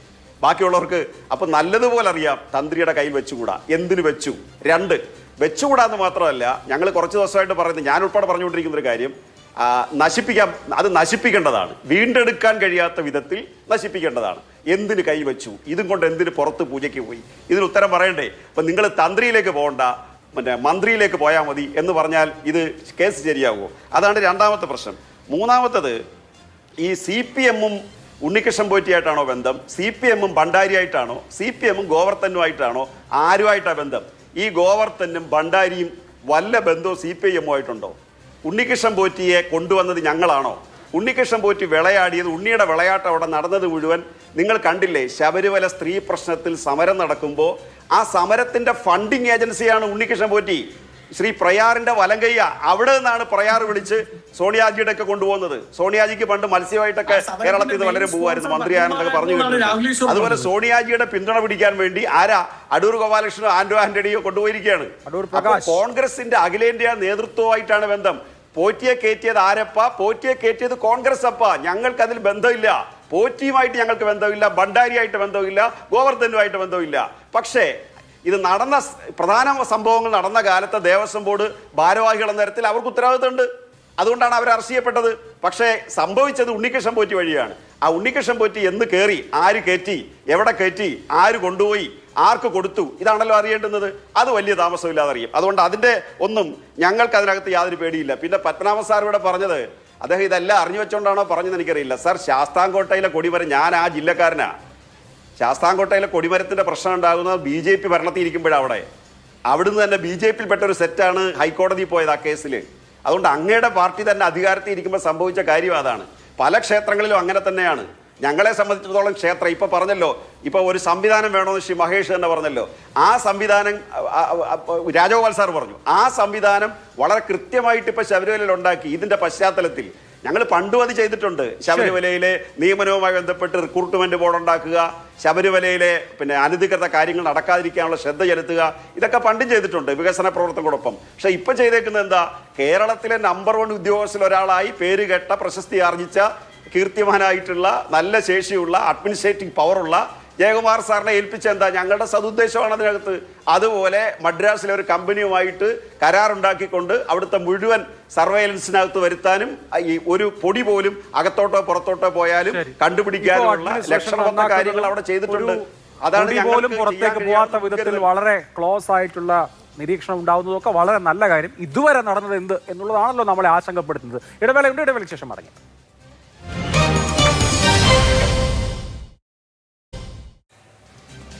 ചർച്ചയിലേക്ക് വന്നു. ശ്രീ മഹേഷ്, മണി മുഴങ്ങുന്നത് ആർക്കു വേണ്ടി? അടുത്തത് ആരാണ് എന്നുള്ളതാണല്ലോ നമ്മുടെ മുമ്പിലുള്ള ചോദ്യം. അത് മന്ത്രിയായിരിക്കുമോ തന്ത്രിയായിരിക്കുമോ? ഇവിടെ വാജിവാഹനത്തിന്റെ കാര്യം പറഞ്ഞു. വാജിവാഹനം എന്തിനാണ് തന്ത്രി കസ്റ്റഡിയിൽ വെക്കുന്നത്? ഒരാവശ്യമില്ല. തന്ത്രി തന്നെ അത് ഞാൻ തിരിച്ചു തരാമെന്നും പറയുന്നു എന്നതിന്റെ അർത്ഥം അദ്ദേഹത്തിന്റെ കയ്യിൽ അതുണ്ട് എന്നുള്ളതാണല്ലോ. പഴയ കൊടിമരം മാറ്റിയപ്പോൾ ആ കൊടിമരത്തിൽ ഉണ്ടായിരുന്ന വസ്തുക്കളൊക്കെ എവിടെ? ആ ചോദ്യവും പ്രസക്തമാണ്. അപ്പോൾ പോറ്റി മാത്രമല്ല, പോറ്റി കൊണ്ടുപോകുന്നതിന് മുമ്പും ചില കാര്യങ്ങളുടെ കാണാതാകലോ അതല്ലെങ്കിൽ യഥാർത്ഥത്തിൽ എവിടെ ഇരിക്കണമോ അവിടെ ഇരിക്കാതിരിക്കലോ ഒക്കെ ഉണ്ടായിട്ടുണ്ടല്ലോ. അപ്പോൾ അടുത്ത് SIT എന്ത് ചെയ്യും? ആരിലേക്കാണ്? ഇല്ല, നാളെ ഈ ഡി മണിയുടെ എൻട്രി നല്ലൊരു ആ ഒരു സംഭവത്തിൽ നിന്ന് നമുക്ക് ഇച്ചിരി വ്യക്തത വരും. ഇതിനകത്ത് ആരെയാണ് അറിയാം? ആ വിറ്റിരിക്കുന്ന വ്യവസായിയോടൊപ്പം വന്നിരിക്കുന്ന മറ്റൊരു ഉന്നതനുണ്ടെന്നാണല്ലോ പറയുന്നത്. അപ്പോൾ ആ ഉന്നതൻ ഒന്ന് വ്യക്തമാകുമ്പോഴത്തേക്ക് ഇതിനകത്ത് ആരാണ് കാര്യം എന്നുള്ളത് മനസ്സിലാവും. പിന്നെ ഈ വാജിവാഹനത്തിൻ്റെ കേസ്, ദേവസ്വം ബോർഡ് 2012 ഇവരുടെ വേതനം, തന്ത്രിമാരും ദേവസ്വം ബോർഡും തമ്മിലൊരു വേതന കരാറുണ്ട്, ദേവസ്വം ബോർഡ് മിനിറ്റ്സിലുണ്ട്. അതിൽ ഈ വക സാധനങ്ങളൊന്നും വേണ്ടാന്ന് പറഞ്ഞ് പരസ്പരം കരാറുണ്ട്. എന്നിട്ടാണ് 2017 പ്രയാറത് എടുത്ത് കൊടുക്കുന്നത്. അപ്പോൾ അതൊരു കച്ചവടമാണ്. അന്ന് ഈ വാജിവാഹനം ഇവർ കച്ചവടം ചെയ്തിരിക്കുന്നതാണ്. ആ കച്ചവടം അത് പുറത്തു വന്നിട്ടില്ല. പിന്നെ എന്തെങ്കിലും പിടിക്കുവാണെങ്കിൽ എൻ്റെ ഉണ്ടെന്ന് പറഞ്ഞിട്ട് വേറൊരു സാധനം വെച്ചാൽ മതിയല്ലോ. ഏകദേശം രമേശ് ചെന്നിത്തല അദ്ദേഹമൊക്കെ പറയുന്ന പോലെ 500 കോടിയോ 1000 കോടിയോ എത്ര വേണേലും വിലമതിക്കാനാവാത്ത ആൻറ്റിക്കാണത്. അത് ഈ ഇറിഡിയം കച്ചവടക്കാരുടെയൊക്കെ വലിയൊരു സാധനമാണ്. അവരുടെ ഏറ്റവും വലിയ മോഹപ്പെടുന്ന ഒരു സാധനമാണ് ശബരിമല ക്ഷേത്രത്തിന്റെ മഹാക്ഷേത്രത്തിന്റെ 19 അടി മേളിൽ ഇരിക്കുന്ന വാജിവാഹനം. ഈ അഭ്യൂഹങ്ങളിൽ കേൾക്കുന്ന ഒരു കാര്യം, ഈ കൊടിമരമൊക്കെ വളരെ ഉയരത്തിലാണല്ലോ, കൊടിമരം, അതുപോലെ തന്നെ മേൽക്കൂര, ഇവിടെയൊക്കെ ഇടിമിന്നൽ ഇങ്ങനെ ആവർത്തിച്ചുണ്ടാകുമ്പോൾ ഇറിഡിയം ഉണ്ടാവാനുള്ള സാധ്യത ഉണ്ട് എന്ന മട്ടിലുള്ള ചില സംഗതികൾ ഉണ്ട് എന്ന്. അങ്ങനെയും സംഭവിക്കാമോ? തീർച്ചയായിട്ടും ഇത് അന്ധവിശ്വാസമാണ്. ഇതിനകത്ത് ഒരു നമ്മൾ ഇരുതല മൂരി ഈ പറഞ്ഞ അങ്ങനെയൊക്കെയുള്ള കുറേ കള്ളം പറയുന്നത് ഇത് അന്ധവിശ്വാസമാണ്. അങ്ങനെ ഒരു പ്രത്യേക ഇതല്ല. പക്ഷേ ആ ഒരു സ്പേസിനകത്ത് ഈ പഴയ കാലത്ത് ഈ ലോഹം നമ്മൾ ഇന്നത്തെ കാലം പോലെ നമുക്ക് കറക്റ്റായിട്ട് പ്യുവർ കോപ്പർ കിട്ടുമോ അല്ലെ പ്യുവർ മെറ്റൽ കിട്ടുമോ ഒന്നും ചെയ്യത്തില്ല. അന്നത്തെ കാലത്ത് ഒരു റോ ആയിട്ടുള്ള കാര്യങ്ങളാണ്. ആ സമയത്ത് ഇത്തരം ഈ വാല്യൂ ഉള്ള മെറ്റലുകളും അതിനകത്ത് അടങ്ങിയിട്ടുണ്ടാവും. കാര്യം ഇതുപോലത്തെ ഇപ്പോഴത്തെ കാലത്ത് നമ്മൾ ചെയ്യുന്ന പോലെ 99.9 പ്യുവർ കോപ്പറും അല്ലെ അങ്ങനത്തെ ഗോൾഡ് അങ്ങനത്തെ രീതിയിലുള്ള കാര്യങ്ങളല്ല. പഴയ കാലത്ത് ഇച്ചിരി റോ ആയിട്ടുള്ള സാധനങ്ങൾ വെച്ചിട്ട് കാര്യങ്ങളൊക്കെ ചെയ്യുന്നത്. ആ സമയത്ത് ഈ ഇത്തരം അമൂല്യമായ ലോഹങ്ങൾ ഇതിനകത്തൊക്കെ കടന്നിട്ടുണ്ട്. പിന്നെ ഇതിനൊരു ആന്റിക് വാല്യൂ ഉണ്ട്. പക്ഷേ ഈ ഇറിഡിയം കടത്തെന്ന് പറഞ്ഞിട്ട് വളരെ വലിയ ഒരുപാട് പേര് വിശ്വസിക്കുന്നുണ്ട്. ഇതിനകത്ത് വലിയ സംഭവമുണ്ട്, സൂപ്പർ പവറാണ്, മറ്റേതാണ്, അങ്ങനെയൊക്കെയുള്ള വിശ്വാസമുണ്ട്. അപ്പോൾ അതിനൊരു വാല്യൂ അവിടെ ഉണ്ട്. മേടിക്കാൻ ആൾക്കാരുണ്ട്. ഒരു സംഭവത്തിന്റെ വാല്യൂ എന്ന് പറഞ്ഞാൽ ഈ പൈസയ്ക്ക് ഇത് മേടിക്കാൻ ആൾക്കാരുണ്ട്, കൊടുക്കാൻ ഇത് ഇവരെ ഉണ്ണികൃഷ്ണൻ പോറ്റിയെ പോലുള്ള ആൾക്കാരുമുണ്ട്. കലാകാലങ്ങളിൽ പിന്നെ ഇവർ ഈ പഴയ വിഗ്രഹങ്ങളൊക്കെ തിരിച്ചെടുക്കുന്നുണ്ട്. അതായത് പഴയ വിഗ്രഹങ്ങൾ നമ്മുടെ വാജിവാഹനം എങ്ങനെയാണോ ഇവർ 16-ം നൂറ്റാണ്ടിലെ ഒരു നിയമം പറഞ്ഞുകൊണ്ട് വീട്ടിൽ കൊണ്ടുപോയത്, അതുപോലെ തന്നെ